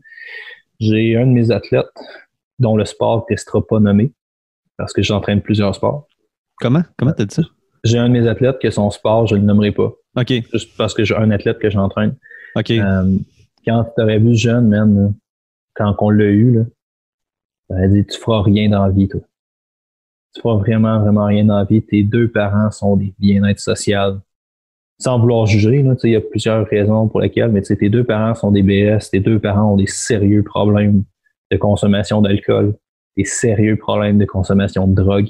Tes deux parents travaillent pas, ont rien dans la vie. Tu nais dans un environnement qui est vraiment, vraiment pas optimal à ton développement. Et c'est un jeune qu'on a eu dans un sport.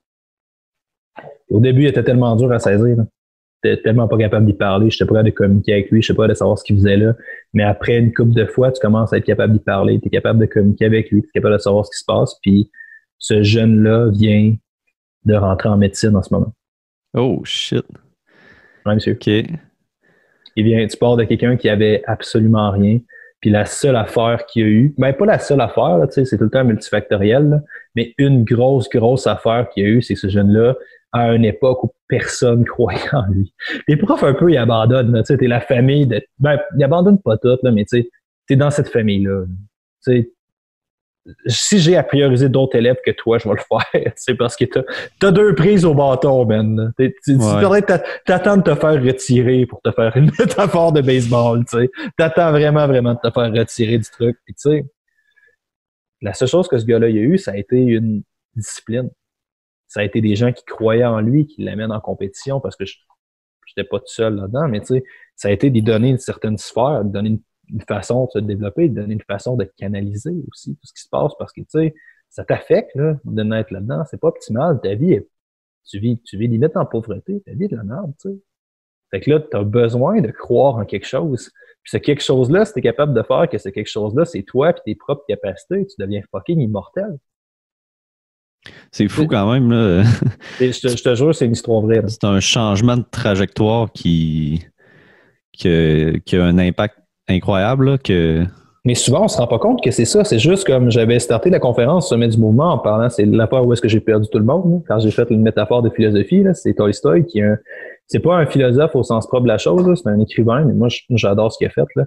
Puis Tolstoï, il y a une métaphore dans un de ses livres qui s'appelle War and Peace, qui est la métaphore du bateau, dans le sens qu'il dit que quand tu regardes un bateau sur l'océan, ben, tu as l'impression que le bateau domine, que le bateau conquiert. Genre. C'est le bateau qui avance, c'est le conquérant, tu sais, c'est lui qui dirige, genre. Mais n'importe qui a un peu de connaissance en navigation maritime va dire, tu sais, c'est pas mal plus les courants maritimes, c'est pas mal l'eau qui pousse le bateau, puis tu contrôles la destination jusqu'à un certain point, mais la majorité de ton momentum est inconsciente, genre, elle n'est pas en lien directement avec toi, là, tu sais. Tu t'adaptes du mieux que tu peux aux forces qui te poussent, genre. Ouais.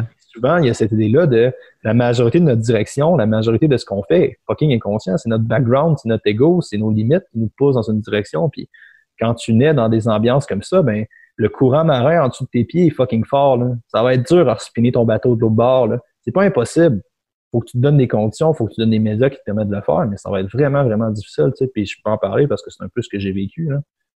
Fait que, tu sais, je pense que c'est cette métaphore-là qui est à inclure au monde. C'est à dire à quel point tu peux te développer avec ça, puis que ça devrait être une façon de au minimum garder ta santé mentale, au mieux carrément te rendre invincible. Tu sais. Pourquoi tu dis souvent te rendre invincible? C'est-tu genre. Je sais pas. J'aime cette métaphore-là, je pense. Devenir immortel, c'est comme, je suis un fan fini de jeux vidéo, mais tu sais, de devenir ce que tu peux devenir, là, tu sais. De vraiment te permettre d'être le super-héros. Invincible, dans le fond, c'est juste d'être solide puis d'être fort, là. Ouais. D'être prêt à affronter n'importe quoi, là. Ben, tu sais, de devenir ce que tu dois devenir, un peu. Mm-hmm. Tu sais, on se permet pas souvent d'être ça. Bon, mais Ouais. je pense pas mal que tout le monde peut devenir quelqu'un d'assez fucking badass puis d'assez fucking accompli qui fait des trucs vraiment malades, là. Je pense qu'on est tous avec cette idée-là. Là. C'est peut-être juste moi qui est un humaniste, là, puis tu pourrais me dire, parce que oui, j'adore clairement la philosophie humaniste, là, mais tu sais, je pense que c'est ça l'idée. Là. Je pense que c'est de trouver des façons de contribuer. Là.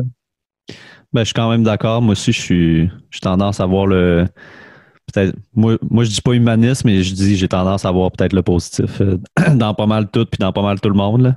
Ouais, je suis pas positif pour autant, même. Ah ouais? Non, je suis vraiment pas quelqu'un de positif. J'ai travaillé activement. Il y a 2 ans, j'ai tout le temps un peu un objectif annuel. Dans le fond, je me donne une qualité que j'essaie de développer par année, genre. Mettons, l'année passée, c'était la patience. Comme c'est comme juste à chaque année, à chaque fois qu'il se passe de quoi, t'es comme ah, pourquoi? Puis là, tu te rends compte que ça te fâche, t'es juste en train d'essayer de propulser les choses. Ouais. Tu sais, c'est d'avoir tout le temps de te mettre un peu une qualité sur une année. L'année d'avant, c'était la socialisation. Fait que, tu sais, ça a tout le temps été des affaires comme ça. Puis il y a 2 ou 3 ans, je m'en rappelle pas, c'était juste le positif parce que j'étais vraiment négatif. Là. J'étais vraiment, vraiment pessimiste comme personne. Là.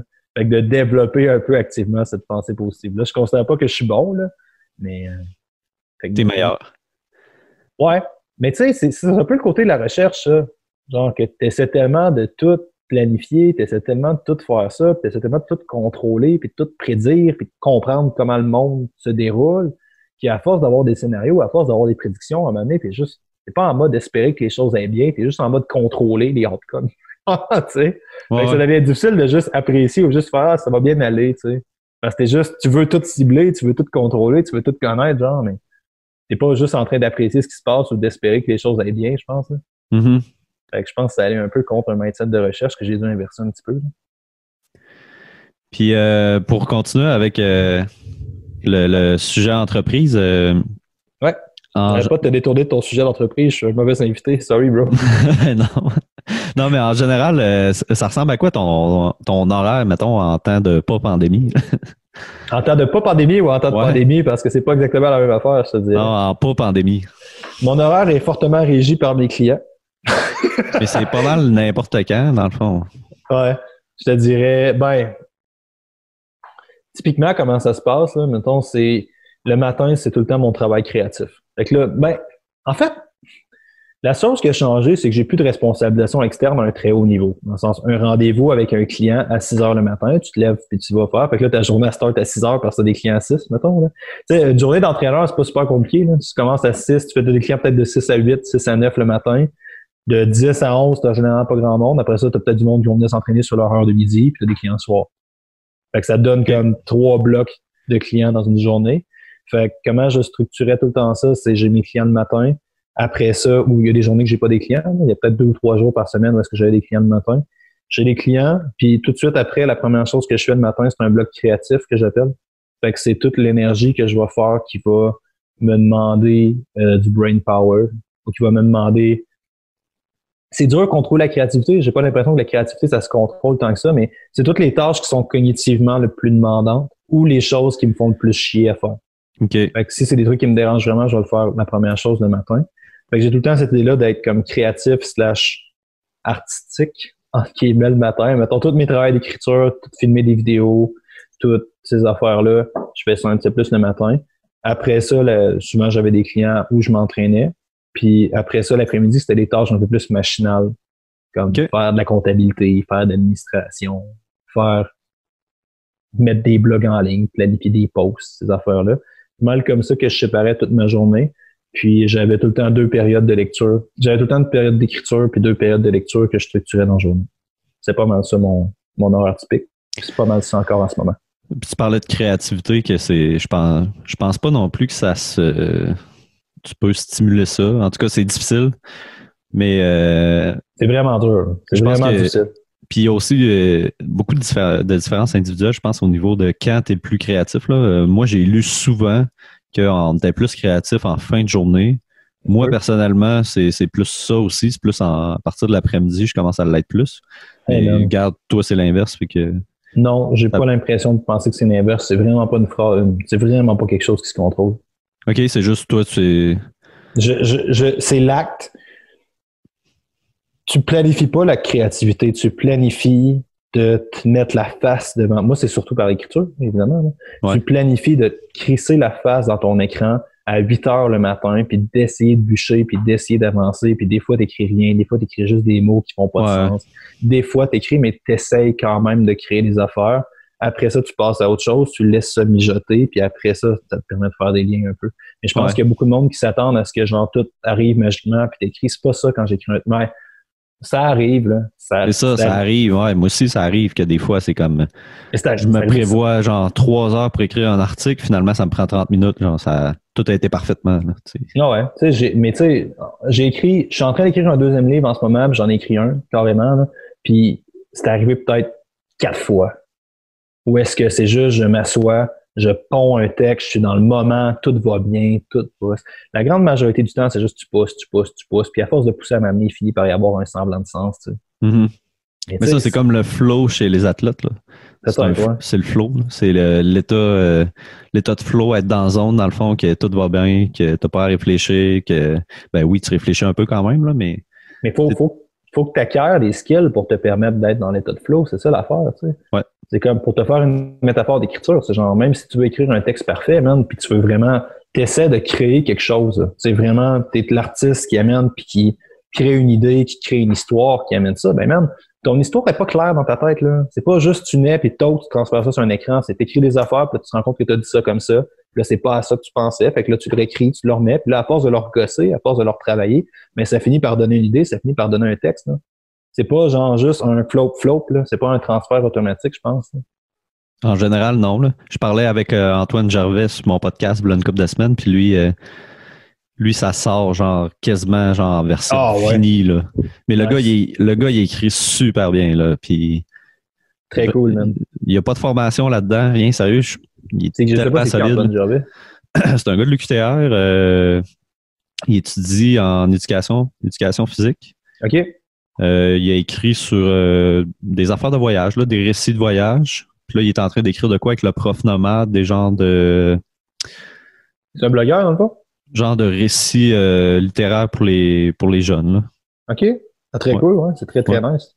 Mais sérieusement, en tout cas, je suis vraiment content pour lui puis j'aimerais vraiment ça que ça se passe comme ça. Là, mais c'est vraiment, vraiment pas ça qui se passe avec lui. Non, c'est ça. Il faut que tu acceptes d'être mauvais quand tu écris parce que si tu attends d'avoir tout le temps la bonne phrase, tout de suite, c'est le syndrome de la page blanche, là, en fait. Là. Ah ouais. Faut que tu écrives... Mais c'est la même métaphore qu'on a dit tantôt avec l'activité physique. C'est comme... Si tu commences à t'entraîner avec l'espérance de squatter 500 livres, tu vas être déçu un peu, mon homme. Là. Mm-hmm. Tu sais, c'est tranquillement, tu commences, t'as juste ta barre, tu gosses, puis là, t'essayes tranquillement, puis tu te développes un peu. Puis des fois, un petit peu de naïveté, ça fait vraiment du bien. Là. Des fois, de penser que t'es très cool, puis que t'es donc bon, puis que t'es donc fort, parce que tu t'entraînes pas dans un gym de Montfort, puis là, tu continues à te développer parce que t'as l'impression d'être bon, tu sais. Des fois, ça fait vraiment du bien d'avoir un peu de naïveté. Des fois, d'écrire des textes que tu penses qu'ils sont de shit, puis là, tu retournes 2 ans après, puis t'es comme vraiment de la merde, ce texte-là. Des fois, cette naïveté-là est super, super bénéfique, tu sais. Mm-hmm. Mais c'est tout le temps une question de fucking travailler terriblement fort, là, je pense. Là. Fait que, puis sinon, t'avais-tu fini? Ouais, j'avais fini, vas-y. Okay. Non, mais je voulais te demander, les gens, ils peuvent s'attendre à quoi quand ils tombent comme entraîneur? Oh shit. C'est général un peu, là, mais... Il faudrait leur demander, c'est une bonne question, ça, je sais pas. T'es quel type d'entraîneur, genre? Peux-tu me donner des exemples de type d'entraîneur? Ou... Ben, l'entraîneur qui crie après ses clients pour les motiver. Non. Ben, un bon entraîneur va être ce que tu as besoin qu'il soit. Fait que, tu sais, oui, il y a des gens que c'est... Chaque entraîneur a un style de coaching par défaut, je pense. Hein. Chaque personne a une façon de coacher, une façon de communiquer. Moi, dans ma façon d'être, je suis très, très maman avec mes athlètes. Là. Je suis très, très genre enveloppant. Je suis très, très ça va bien aller. Tu sais, je suis très, très présent avec eux, je pense. Là. Avec mes athlètes ou avec mes clients, peu importe c'est qui, c'est le même. à faire juste à un autre niveau, je pense. Là. Fait que, tu sais, mon style naturel, c'est d'être très soucieux, de jaser avec le monde, de savoir comment ils vont, de s'intéresser à eux. Puis c'est vraiment, tu sais, toute ma vie est bâtie en fonction d'une portée humaniste. Fait que, de toute évidence, ça m'intéresse réellement de savoir comment les gens vont. Mais tu sais, il y a des gens qui ont besoin, on a des athlètes en force, là, puis j'en ai un. J'ai un de mes athlètes en ce moment qui essaie, un des gens avec qui je travaille, qui devait faire un record canadien au deadlift, toutes fédérations confondues en powerlifting. Puis là, les compétitions sont annulées, fait que c'est un peu moins étonnant, mais il devrait quand même réussir à tirer ça. On va voir ce que ça va dire, mais qu'il reste faire des compétitions. Puis lui, ce gars-là en compétition, je le frappe. C'est vraiment j'ai sac une tape dans le dos, j'écris après, puis tu pars. Puis c'est vraiment pas un style naturel pour moi. Là. C'est lui qui te demande ça, dans le fond. Là. C'est ce qu'il a besoin. Il a besoin d'être craqué. C'est quelqu'un qui est super motivé. Si c'est un gars super gêné, super shy, il interagit pas beaucoup avec le monde, il a de la misère à se pomper qu'il a le sacrement, genre. Tu sais, puis quand tu as l'intention de tirer 630 livres du sol, faut que tu sois un peu fâché. Là. Ouais. Va falloir tailler un peu de colère en dedans, tu sais, ça va être important, tu sais. Fait que lui, c'est carrément je le fesse avant qu'il parte, puis c'est un style qu'il a besoin, tu sais. Il y a du monde qui paye un entraîneur. La majorité des médecins que j'entraînais, ou bien pas la majorité, beaucoup de médecins que j'entraînais, ils payaient quelqu'un pour ventiler, genre. Dans leur entraînement, ils disaient à quel point la journée était de la merde, à quel point ils ont eu besoin de tout ça. Fait que tu sais, là, tu deviens un peu une éponge à émotion pour ces gens-là. C'est ça qu'ils ont besoin, c'est ça qu'ils payent pour, c'est bien correct, tu sais. Fait qu'il faut que tu saches un peu, ça ramène à pourquoi ta personne elle s'entraîne. Tu sais, il y en a beaucoup qui vont t'entraîner pour ventiler jusqu'à un certain point, mais il faut que tu les laisses ventiler. S'il y a du monde qui s'entraîne parce qu'ils ont besoin de travailler fort, ils ont besoin de canaliser des affaires, la majorité des gens dans des cours de CrossFit qui finissent morts à terre sur le plancher, décédés, qui se noient dans leur propre sudeur après, mais de toute évidence, ces gens-là ont quelque chose à noyer, là. Ils ont quelque chose à se cacher en dedans, ils essaient d'oublier de quoi ou ils essaient de se mettre dans le moment un peu, tu sais. Ils essaient de couper certaines choses. Fait que là, tu peux pas leur couper cette expérience-là complète, tu sais, parce que c'est ce qu'ils recherchent. Ils recherchent à le zone out un peu jusqu'à un certain point, tu sais. Fait que je pense que c'est d'être vraiment conscient de pourquoi tu le fais, puis ça ramène à se demander qu'est-ce que la personne en veut, tu sais. Puis ça, comment tu fais pour le savoir? Tu le demandes carrément dans les premières rencontres ou? J'ai essayé d'explorer cette thématique-là beaucoup, mais tu sais, souvent, c'est à force de jaser un peu, puis un truc qui est vraiment important de développer, je pense, en tant que coach ou en tant que n'importe quel intervenant, puis tu connais ça plus que moi, tu me dis ce que tu en penses, là, mais tu sais, c'est toute l'idée de l'intelligence émotionnelle, là. D'être capable de saisir des gens, de comprendre ce qui les motive, de comprendre qu'est-ce qu'ils vivent, puis c'est dur à faire, puis j'ai pas l'impression d'avoir eu ça naturellement, mais tu sais, après un certain temps, tu finis par te rendre compte de quel comportement qu'ils font, de qu'est-ce qu'ils font, de pourquoi ils le font, fait que tu fais un peu des liens, mais je serais pas capable de dire, je pose pas la question clairement, non. Faudrait que je travaille un peu ça. Faudrait que je travaille cette capacité-là à cibler directement qu'est-ce que la personne a veut, mais tu sais, je sais pas, man, j'imagine que c'est de l'expérience. À force de savoir un peu, tu finis par avoir certaines idées du type de personne qui sont. Tu sais. Ben, en même temps, c'est une méthode en soi. Là. J'ai l'impression que Il y a probablement une manière de rendre ça plus méthodique et plus efficace que ça. Je suis pas mal sûr. C'est intéressant comme idée. Ouais. Puis sinon, c'est quoi question un peu semblable, mais c'est quoi qui te démarque en tant qu'entraîneur, mettons, qui ferait que tu es différent des autres? J'ai un souci fucking profond pour mon monde. J'ai de la misère à couper ça. Ça rendait mon ex puis la fille que je fréquente en ce moment totalement folle. Ah ouais? Parce que T'en parles, mettons, à tes blondes, puis t'arrives chez vous, puis t'as encore ce qui se passe dans la tête? Ou... Je suis tout le temps dans ma tête. Je suis tout le temps dans ma tête. Je suis tout le temps en train de penser à mes affaires. Je suis tout le temps en train de... Y a pas... À tes clients aussi? À toutes, même.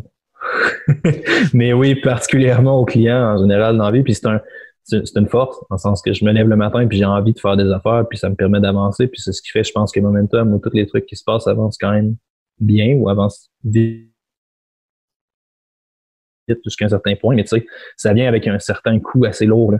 C'est comme c'est toujours en train de te tempête. Si tu t'es pogné avec un client, quelque chose aussi niaiseux qu'il y a dit quelque chose puis tu as réagi ou tu as dit quelque chose de pas correct, ben ça te trotte dans la tête des heures et des heures, tu sais. J'ai eu une cliente, mettons, à m'amener qui s'est blessée pendant mon... Puis c'est correct, là, c'est une force, là, c'est ce que le monde aime, c'est que tu sens que je me soucie vraiment profondément de toi, puis que je vais vraiment faire tout ce qui est en mon pouvoir pour t'aider, là. Tu sais, j'avais un client tantôt, là, on avait un deal ensemble. Quand on a signé ses affaires, c'était je ne fais pas tes exercices. Il voulait des exercices d'agilité. Je voulais pas les faire parce que j'haïs ça. Je déteste ça pour mourir. Je veux pas en faire. J'ai même pas envie de me spécialiser là-dedans. Ça m'intéresse même pas. J'ai dit, j'ai pas de problème, je vais te tuer, mais je veux pas faire ça. J'ai aucune compétence. Je veux même pas développer ça. Puis tantôt, il filait comme de la merde. Fait que là, ça me tentait vraiment pas de me battre avec lui. Fait que je fais, alright, fine, je vais t'y faire. C'est l'exercice d'agilité. Fait que tu sais, j'ai vraiment, je pense que j'ai un souci très profond pour ma personne, mais ça vient avec un coup assez lourd qui est capacité de splitter, de séparer, puis de passer à autre chose. Ouais. J'ai une cliente à un moment donné qui s'est blessée en faisant un de mes exercices, elle s'est carrément déchiré un LCA. Puis j'entraîne encore cette cliente-là, fun fact. Mais c'est pas exactement de ma faute parce que, tu sais, c'est pas de ma faute, là. C'est pas de ma faute. Elle avait toutes les conditions, elle avait tout. Elle a fait un jumping jack, puis elle s'est déchiré un LCA, tu sais. Elle se serait déchiré un LCA en montant des escaliers, probablement, là. Mais tu sais, le fait reste que ça arrive dans ton exercice devant toi, là. C'est pas tant de ta faute, mais comme j'ai de la misère à se séparer du moment, puis de couper, de faire une coupure avec ça, tout ça m'empêchait de dormir pendant 4 jours, là. Bon, on peut voir aussi que tu dis c'est pas tant de ma faute. Après, tu dis non, c'est pas de ma faute. On voit que t'as pas encore intégré que c'est pas de ta faute. Ben non, c'est pas de ma faute, mais tu sais, ça arrive dans tes exercices devant toi. C'est un exercice que tu as donné à la cliente. Elle a toutes les prédispositions au monde. Fait que tu sais, c'est pas pour nier ta responsabilité. C'est arrivé avec ton exercice, mais tu sais, t'es comme réalistiquement, ça serait arrivé dans n'importe quelle autre situation, là. Mais le fait reste que c'est arrivé avec toi, devant toi, à cause de quelque chose que tu as dit de faire. Mm-hmm. Fait que tu as une certaine responsabilité dans la chose. C'est à quel point tu as une responsabilité dans la chose, je pense. Là. Mais tu sais, tout ça pour dire que cette coupure-là, j'ai vraiment eu de la misère à la faire. Je travaille activement sur être capable de faire ça, même. Puis, faut que je me planifie les activités qui me font décrocher. Puis, il faut que je choisisse mes activités vraiment comme je peux pas lire le soir avant de me coucher. Je peux pas lire n'importe quoi le soir avant de me coucher. Parce que sinon, je ramène à mon entreprise, je ramène à mes affaires, puis je suis pas capable de passer à autre chose, tu sais. Ah ouais. Je peux pas lire de développement personnel avant de me coucher, mettons. Parce que sinon, je fais juste comment je peux l'appliquer, comment je peux faire ça. OK. Ah ouais. C'est quand même une bonne qualité là, de tout le temps chercher comment appliquer genre tout ce que tu lis, tout ce que. Ben, puis de réfléchir beaucoup aussi. On pourrait en parler à mes ex, là. Je pense pas qu'ils seraient d'accord avec toi, là. Ouais, mais des fois, tes meilleures qualités sont aussi des. C'est souvent ça, des défauts, là. Souvent, une qualité puis un défaut, la seule différence, c'est le degré ou le degré ou les conditions dans lesquelles ce trait-là est exprimé. Là. Ben, puis c'est ça, comment tu vis avec ça. Comme là, toi, tu as trouvé des méthodes pour tu lis pas le soir avant de te coucher parce que tu sais que ça va te nuire à dormir. J'ai 2 stratégies, carrément. La première étant, genre, faut que je game. Juste à cause que quand je game, le niveau d'engagement est trop présent, je peux pas passer à autre chose parce que tu es dans l'histoire, tu es dans le jeu vidéo. Ouais. Ça, c'est une stratégie que j'ai. Puis c'est juste parce qu'il faut que le taux d'engagement soit présent, le taux attentionnel soit assez élevé pour que je doive faire l'activité, mais pas assez élevé pour que je me brûle en le faisant, mettons. Fait que tu sais, des tâches super demandantes. T'sais, oui, le taux attentionnel est là, mais tu fais ça avant de te coucher le soir, t'es pas tant d'avance, ben. Puis tu sais, c'est ça, c'est de trouver des façons de décrocher. Le skate, ça me fait ça aussi beaucoup. Le skateboard. Ouais. Si t'es pas en train de te concentrer sur ce que tu fais sur un skateboard. Tu fais du skate et du longboard ou skateboard pour toi, c'est du longboard? Le longboard, j'en fais surtout pour me déplacer. C'est pas pour. En fait, tu fais du skate aussi? Ouais. J'ai commencé l'année passée à faire du skate. Je suis à chier, là. Mais tu sais, j'aime ça. T'as commencé l'année passée carrément? T'en avais jamais fait? Même pas plus jeune? Oui. Ben, j'en ai déjà fait, mais tu sais, pour faire une histoire avec ce qui se passait avant, quand j'étais au secondaire, quand j'étais au primaire, j'étais pas le gars sportif, là. J'étais le petit bum gros qui fume. Là, Ouais. Tu m'aurais pas mis sur un skateboard dans ce temps-là, là. ça aurait pas bien fini. Fait que j'ai des clients, j'ai des amis qui ont essayé de m'apprendre à faire du skate, mais j'étais pas capable de contrôler mon corps. Une des raisons qui fait que je suis un décent coach, je pense, c'est que je suis un moron moteur, même, là. Je suis à chier pour apprendre des mouvements. Je contrôle pas bien mes affaires. Puis il faut vraiment que je prenne le temps de décortiquer des activités pour bien les apprendre. Tu sais, t'as beaucoup de coachs qui sont des excellents athlètes. Puis c'est bien, c'est une force parce que tu te ramasses à bien comprendre les athlètes puis tu commences à comprendre ça. Mais tu sais, si tu n'as jamais rushé à appris quelque chose puis que tu l'as appris naturellement, je pense que ça va être pas mal plus dur de l'enseigner à quelqu'un que si t'es vraiment en chier. Tu sais, si tu t'es vraiment fait chier pour l'apprendre. Simon Hamto, c'est un peu la même affaire que je t'ai parlé tantôt. Simon, son pire exercice, c'est son handstand. Quand il fait des conférences, quand il fait des affaires, c'est toujours sur le handstand. Parce qu'il a passé 3 ans, 4 ans à décortiquer un handstand, à apprendre tout ce qu'il a à savoir pour être capable de bien faire un handstand. Parce que s'il fait pas ça, il sera pas capable de le faire. Tu sais, fait que cette idée-là qui est comme l'adversité amène le dépassement, c'est super important, je pense. Hein. Pourquoi je dis ça? Pourquoi je m'en vais? Je sais pas, mais ça fait... moi, dans ma tête, là, j'étais parti sur l'escalade que moi, j'ai de la misère à expliquer des fois, genre des trucs à l'escalade. Je pense que j'ai peut-être un petit naturel, genre, au niveau de la technique, mais après, j'ai de la misère à expliquer, genre, pourquoi j'ai fait tel mouvement, comment tel mouvement se fait. Je suis comme, comme ça, là, avec ta main, là, puis je suis nul. Des fois, j'essaie d'expliquer à ma blonde, genre, les moves, puis c'est comme, elle comprend rien, là. Philippe Baudouin, à Trois-Rivières, connais-tu? Philippe Baudouin. Un de mes amis, il est coach au Synergie puis il travaille au CAPS en ce moment. C'est sûr de face, tu le reconnaîtrais. Probable. Je suis jamais allé au Synergie, fait que je connais personne du Synergie, mais... En tout cas, bref, tout ça pour dire, c'est un coach. Puis, à mon humble avis, c'est le gars qui a le plus haut niveau d'intelligence émotionnelle en coaching que j'ai rencontré de ma vie. Ah ouais. Malade. 3 questions. Il rentre un nouveau dans le gym. 3 questions, c'est rentre. Tout le monde a envie d'être ami avec lui. 3 questions, il t'a saisi. Il sait comment te parler. Il sait à peu près comment te motiver. Il sait à peu près qu'est-ce qu'il va te dire. Ah ouais. Ouais, un naturel sur une autre planète.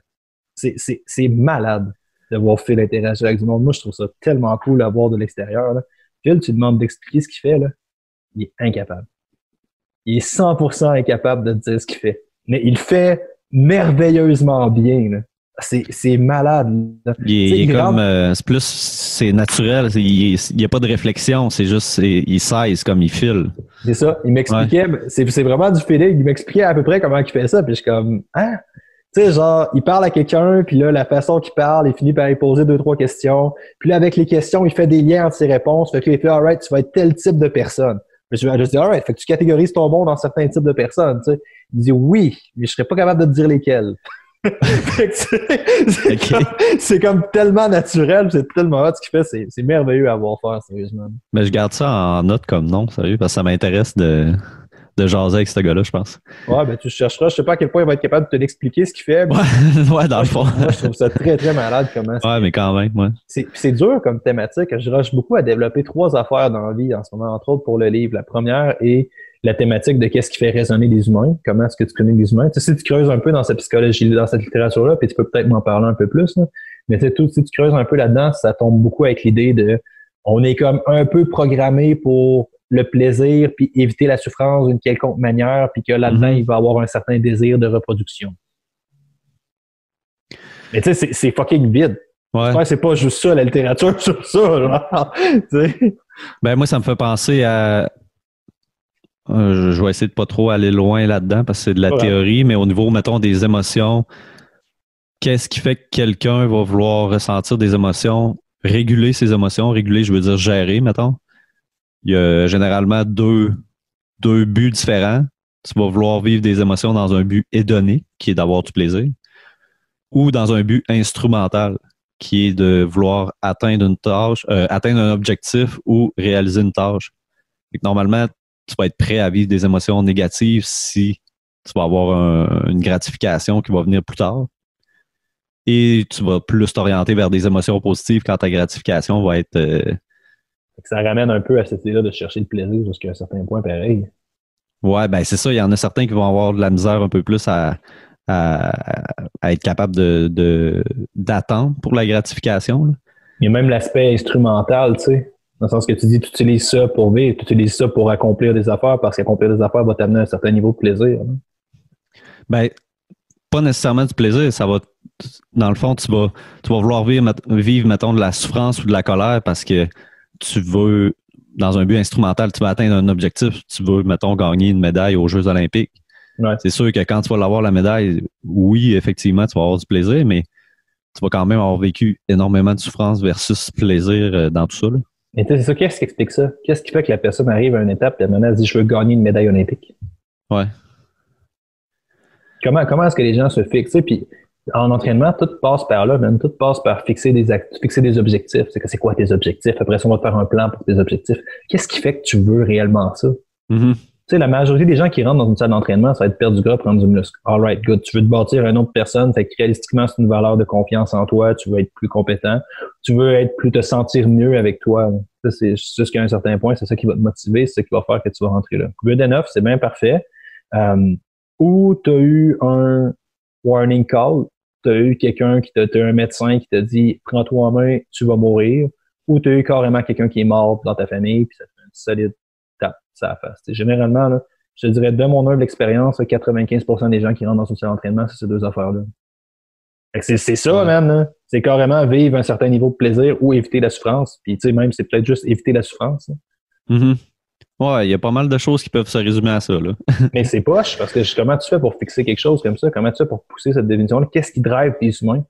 C'est poche de savoir que la réponse, c'est éviter la souffrance, genre. Ben, je pense que c'est plus que ça, mais je pense que c'est dur de généraliser, genre, de dire en ce moment. On est tous pas mal plus pareils qu'on pense qu'on l'est. Moi, je pense que c'est pas si Ouais, dur que ça, généraliser. Mais je connais pas ce sujet-là encore, là. mais en même temps, je pense que c'est de. Qu'est-ce qui fait que quelqu'un veut faire whatever, veut faire n'importe quoi? Je pense que plus tu pousses ça, plus tu trouves le pourquoi, généralement, tu vas aller. Plus tu vas loin là-dedans, la dernière étape, ça va être comme les valeurs de la personne. Je pense que c'est peut-être les valeurs, moi, qui poussent quelqu'un à faire de quoi.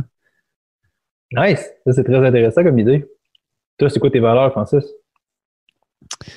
Bonne question, bonne question. Tenir ma crise de thèse. Ça, c'est pas une valeur, ça, c'est Ça te niaise, c'est pas vrai. c'est un objectif frustrant. Mais... Ouais. Mais non. Mais ouais, c'est clair, ça va se ramener à quelle valeur. Puis encore là, tu peux creuser cette tombe-là encore plus profonde. Comment est-ce qu'une personne acquérit les valeurs? Elle naît avec, genre? C'est sûr que non. C'est sûr, ben peut-être un peu, mais tu sais, il doit avoir un certain potentiel environnemental. Non, je pense pas. C'est beaucoup de l'éducation, beaucoup des expériences passées. Exact. Ouais. Fait que c'est là que tu fais wow, c'est là que les choses deviennent vraiment, vraiment plus profondes que ça. Là. Admettons qu'on prend pour acquis ce que tu as dit, c'est vrai. Juste pour généraliser. T'entends-tu le chien broyer? Non. Excellent. J'ai eu la cruauté de sortir mon chien dehors tantôt. Elle est super bien, super belle température, mais là, pareil, parce qu'elle veut être couchée à mes pieds, je m'excuse. Fait que là, c'est sûr que tu l'attendais pas, là. Je suis vraiment un être cruel. De toute façon, ton chien va être content bientôt, là. Je pense qu'on va achever, là. Ouais. En tout cas, je me rappelle plus ce que je disais, là, mais tu sais, en fait, je me rappelle pas de ce que je disais avec le chien, c'est pas grave. Sorry. Anyway, dirigeons-nous vers peut-être une conclusion de tout ça. Puis, hey shit, ça va être dur de faire une pas pire conclusion avec ça. J'ai hâte de voir ce que tu vas sortir. Ben, je voulais parler un peu avant de terminer de. Ça, on en a parlé, en fait. Là tu m'as parlé que tu écrivais un nouveau livre. T'as-tu genre ça a l'air plus personnel comme livre? T'as-tu des scoops? T'as-tu un sujet? T'as-tu une direction en particulier? Ouais, j'ai un sujet. J'ai clairement un sujet. C'est tout ce que je t'ai dit. C'est tout le dépassement. Comment est-ce que tu peux être conscient de ça? Comment tu peux amener ça avec des gens? Comment est-ce que tu peux créer ça avec l'entraînement? C'est quoi tout le message? Mais je veux surtout amener la réflexion plus loin que la science de l'entraînement. Je veux l'amener beaucoup au niveau psychologique puis philosophique. Comment est-ce que c'est possible de développer des gens? Puis je me suis rendu compte que si j'essayais de faire ça, une de mes forces dans la vie, c'est que je suis un décent conteur. J'écris des histoires, j'écris des affaires. Fait que là, j'aurais pas le choix de compter des histoires qui vont. Puis c'est ce que je veux faire aussi, c'est pas que j'ai pas le choix. Là. Je veux compter des histoires où est-ce qu'on va suivre l'évolution d'un personnage qui va apprendre comment réagir à l'adversité. OK, c'est plus sous forme d'histoire. C'est c'est quasiment un roman. C'est un roman ou? C'est pas un roman, ça va être une série d'histoires. Ah, ça va-tu être un roman? Je sais pas encore, ça va être dur de dire ça va être quoi, mais c'est vraiment cette thématique-là du dépassement de la force. Genre. Et basé aussi beaucoup sur ton vécu, j'imagine? C'est moi le personnage. Ouais. C'est carrément moi le personnage. C'est comment est-ce que je me suis ramassé là-dedans, comment est-ce que j'ai évolué là-dedans. Puis c'est aussi un désir de mieux me comprendre. C'est pour ça le challenge est là, c'est de savoir qu'est-ce que je mets là. Il y a bien des affaires que je suis pas prêt à mettre dans un livre et qu'un inconnu lise aussi. Ouais. Fait que c'est là que tu développes, mais je pense que la leçon peut être super puissante de comment est-ce que tu peux juste réaliser à quel point toute la métaphore du dépassement, là, de ça, je pense que ça peut vraiment, vraiment être puissant. C'est sur ça que j'essaie d'écrire, puis c'est super difficile même en ce moment. C'est vraiment, vraiment difficile. Ça me fait penser beaucoup je pense qu'il y a un livre semblable qui est sorti récemment. Je ne l'ai pas encore lu, mais c'est dans la liste. Non, c'est pas vrai, c'est quoi? En fait, c'est plus en escalade. Il y a un gars qui a écrit un livre sur... en tout cas, je vais essayer de te l'expliquer d'après ce que je sais, mais je pense que c'est des genres de parallèles sur la vie, puis comment que l'escalade, ça peut être genre carrément une métaphore de la vie. Là. C'est un peu exactement ce que je veux faire. Ouais. Carrément, de quand tu tombes, quand tu réussis pas à faire une voie ou un trajet, puis qu'il faut que tu la répètes, ben c'est comme quand tu tombes dans la vie, ben c'est comme... Mais c'est ça, c'est dur à faire sans tomber dans le site pas psycho. Ouais. Dans le ça, du challenge. C'est pour ça que le monde n'a pas besoin de se faire dire ça. Là. On l'a entendu assez. Là. Le monde n'a pas besoin de se faire dire, genre, quand tu tombes, relève-toi. Ouais, il faut le réinventer un peu. Là. Ouais, puis, c'est pas nécessaire. Je sais pas à quel point il faut le réinventer. Je pense qu'il faut trouver des façons que le monde se l'approprie. Parce que ça veut plus rien dire à force de le dire. C'est ça, c'est comme tu le dis, puis là, le monde fait « Alright, c'est important, je sais, il faut que je fasse ça, good enough. » Mais tu sais, si t'es capable avec une histoire, que la personne se reconnaisse là-dedans, qu'elle réalise où est-ce qu'elle applique, où est-ce qu'elle... Parce que ce qu'on dit n'a pas autant d'importance que ce que la personne retient, tu sais, puis de ce qu'elle comprend réellement. Fait comment est-ce que tu fais pour que quelqu'un retienne des affaires, apprenne, mais il faut que tu l'engages, il faut qu'il se sente attiré par ça, il faut que ça vienne chercher une certaine vibe émotionnelle. Fait que là, toute l'idée de passer par des histoires fait un peu plus de sens, je pense. Ouais, puis il y a des fois où on lit des livres puis qu'on retient pas grand-chose, sérieusement. Là. Et tu sais, il faut que le lecteur embarque. Tu sais, c'est ça le challenge avec ça. Puis, tu sais, t'arrives à un état. Puis moi, c'est une des raisons pour laquelle j'écris ça, c'est que ça me détruit, man. Là. Cette métaphore-là est tellement cliché puis est tellement cucu, mais si tu vas sur des pages d'entraîneurs qui parlent de motivation, là, hey, je suis tanné de voir ton hostie de photo de yoga sur une hostie de plage, là, avec des hosties de citations génériques que j'entends depuis fucking 25 ans. Il y a plus que ça, là. Il y a plus que ça, puis ça veut plus fucking rien dire, là. Ose pas me sortir des hosties de citations génériques pour motiver le changement, puis oser prétendre que ça peut avoir un impact de n'importe quelle manière. C'est juste tellement fucking cliché, genre. Fait que, tu sais, il y a une manière, ça peut être vraiment puissant, mais dans sa forme actuelle, c'est tellement embryonnaire, voire misérable, que ça me fâche de voir ça, là. On livre ça, tu parles? Non, mais de voir tout ce qui se fait en ce moment dans cette discipline-là. Crois en toi et le ciel t'aidera, ou des affaires de même, tu sais, où t'es la seule personne qui peut t'empêcher de faire ça. T'es comme, oh ouais, je sais, mais non, c'est tout est beau, genre. Mais encore. Mais comment est-ce que tu fais que la personne, elle le comprend, elle se l'approprie, tu sais? Parce qu'il n'y a personne qui va réinventer la roue, là. L'humain a fait face au même challenge, fait même au même problème depuis des années, mais tu sais, comment est-ce que la personne est capable de le faire réfléchir sur ça, je pense, là? Fait que ça va être ça, le livre. Puis, en terminant, peut-être parler de ton autre livre. On en a un peu parlé tantôt, là, mais de façon plus détaillée, c'est quoi qui se retrouve là-dedans dans les entraîneurs à succès? C'est pas les entraîneurs à succès. Les entraîneurs à succès, c'est le podcast avec Phil et Jake, où est-ce qu'on parle de comment lancer des produits en entraînement. Ouais, mais ton livre s'appelle comment? Leçon des meilleurs entraîneurs au Québec. Ah, OK, ça ressemble. Mais c'est ça, ça vient beaucoup de ton podcast, Momentum Show. Fait que est-ce que c'est présenté? Est-ce qu'il y a vraiment des passages textuels genre du podcast ou ben c'est quoi? Ça, c'est très cool. L'idée du livre, à la base, c'est quand tu sais, là, ça fait combien de temps qu'on parle? Ça fait 1h30 qu'on parle, d'accord? Un peu plus, oui. Ouais, en tout cas, ça fait 1h45, je pense. Shit, ça fait un bout qu'on est là. Mais tu sais, quand tu fais un podcast, c'est quelque chose de très, très long. C'est quelque chose de très fastidieux. Puis là, à force de parler, ben là, la personne finit par sortir des informations, elle finit par donner des bribes. Puis là, tu as une information dans un contexte. C'est ça la valeur du podcast, c'est que dans un monde médiatique, où est-ce que tout est court, où est-ce que, tu sais, quelqu'un passe en entrevue à TV. Je parlais à Jimmy Sévigny, mettons. Là. Jimmy Sévigny, il me dit, tu sais, quand j'ai eu Jimmy Sévigny sur mon podcast, qui est la personne la plus famous, en guillemets, que j'ai eu, tu sais, quand j'ai eu Jimmy, j'ai vraiment fait une solide job de research, le gars. Je voulais pas l'avoir, puis avoir l'air cave, puis poser n'importe quelle question. J'ai fait plusieurs jours de recherche sur lui, j'ai cherché son background, j'ai cherché ses anecdotes. J'ai tout consommé, toutes les entrevues TVA, toutes ces affaires-là, tout le monde en parle. Puis j'ai fait une solide job de préparation à son entrevue. Puis à son entrevue, il me sortait plein de détails. Puis il me sortait plein d'affaires que j'étais comme wow, ça fait genre 5 jours que je te surveille puis que je te ressens. Que je te surveille.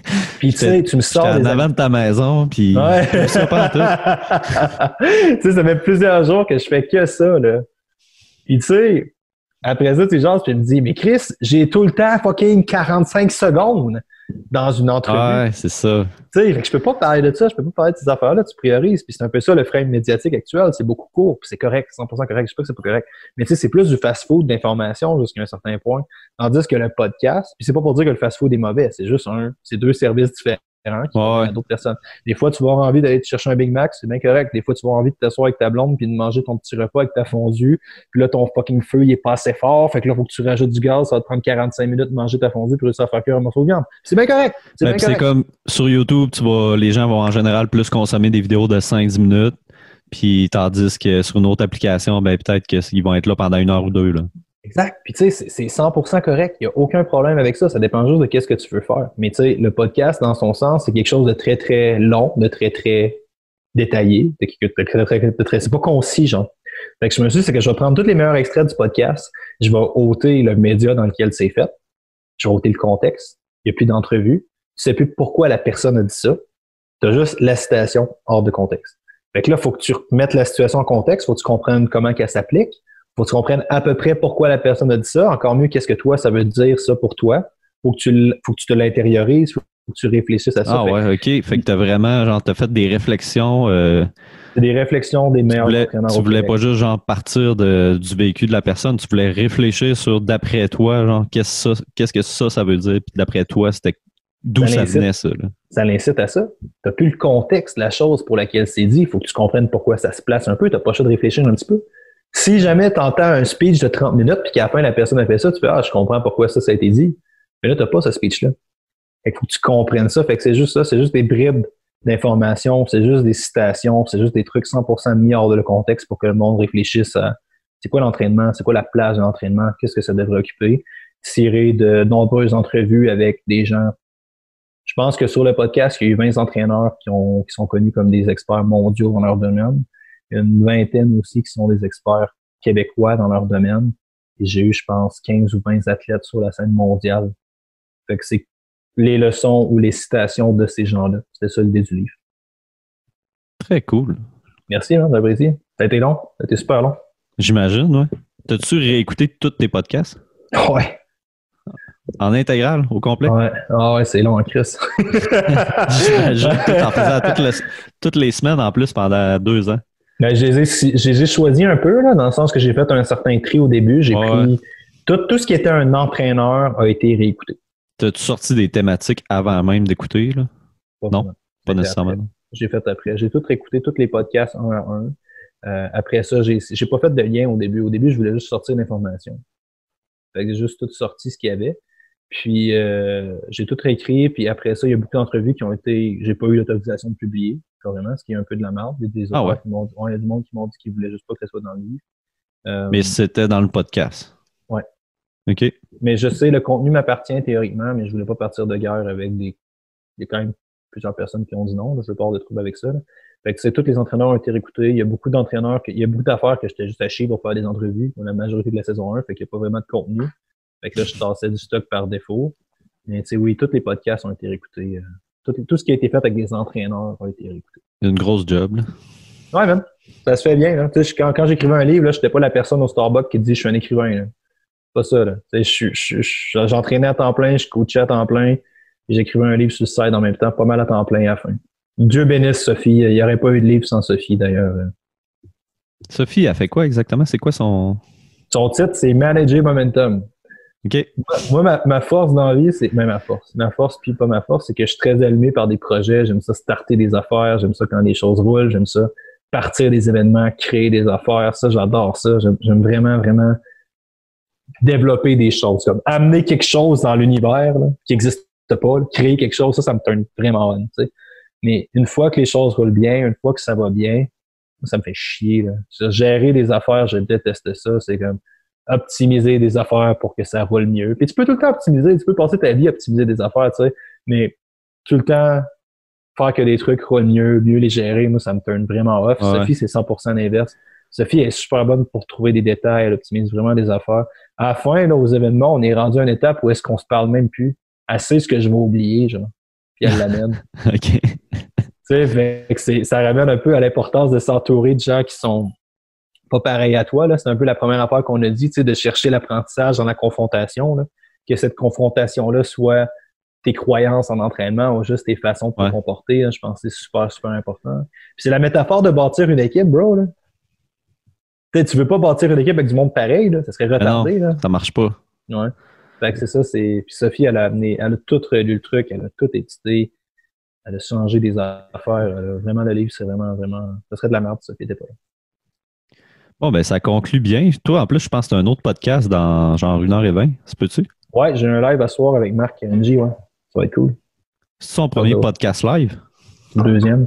Mais là, le premier, le premier avait vraiment pas bien été, par exemple. On va espérer que ça ait mieux. Tu fais ça sur Instagram? Ouais, je vais faire ça sur Instagram, puis je vais enregistrer la conversation sur mon téléphone pendant que je le fais sur Instagram.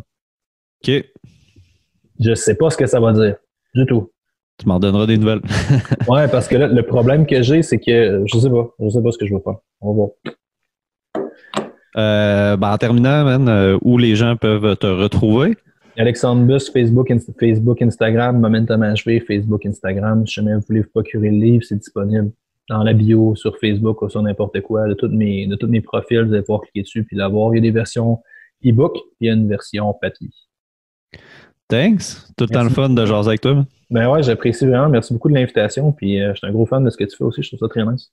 Moi aussi, gros fan de toi aussi. Puis bon live à soir. Merci beaucoup. Salut là. Salut.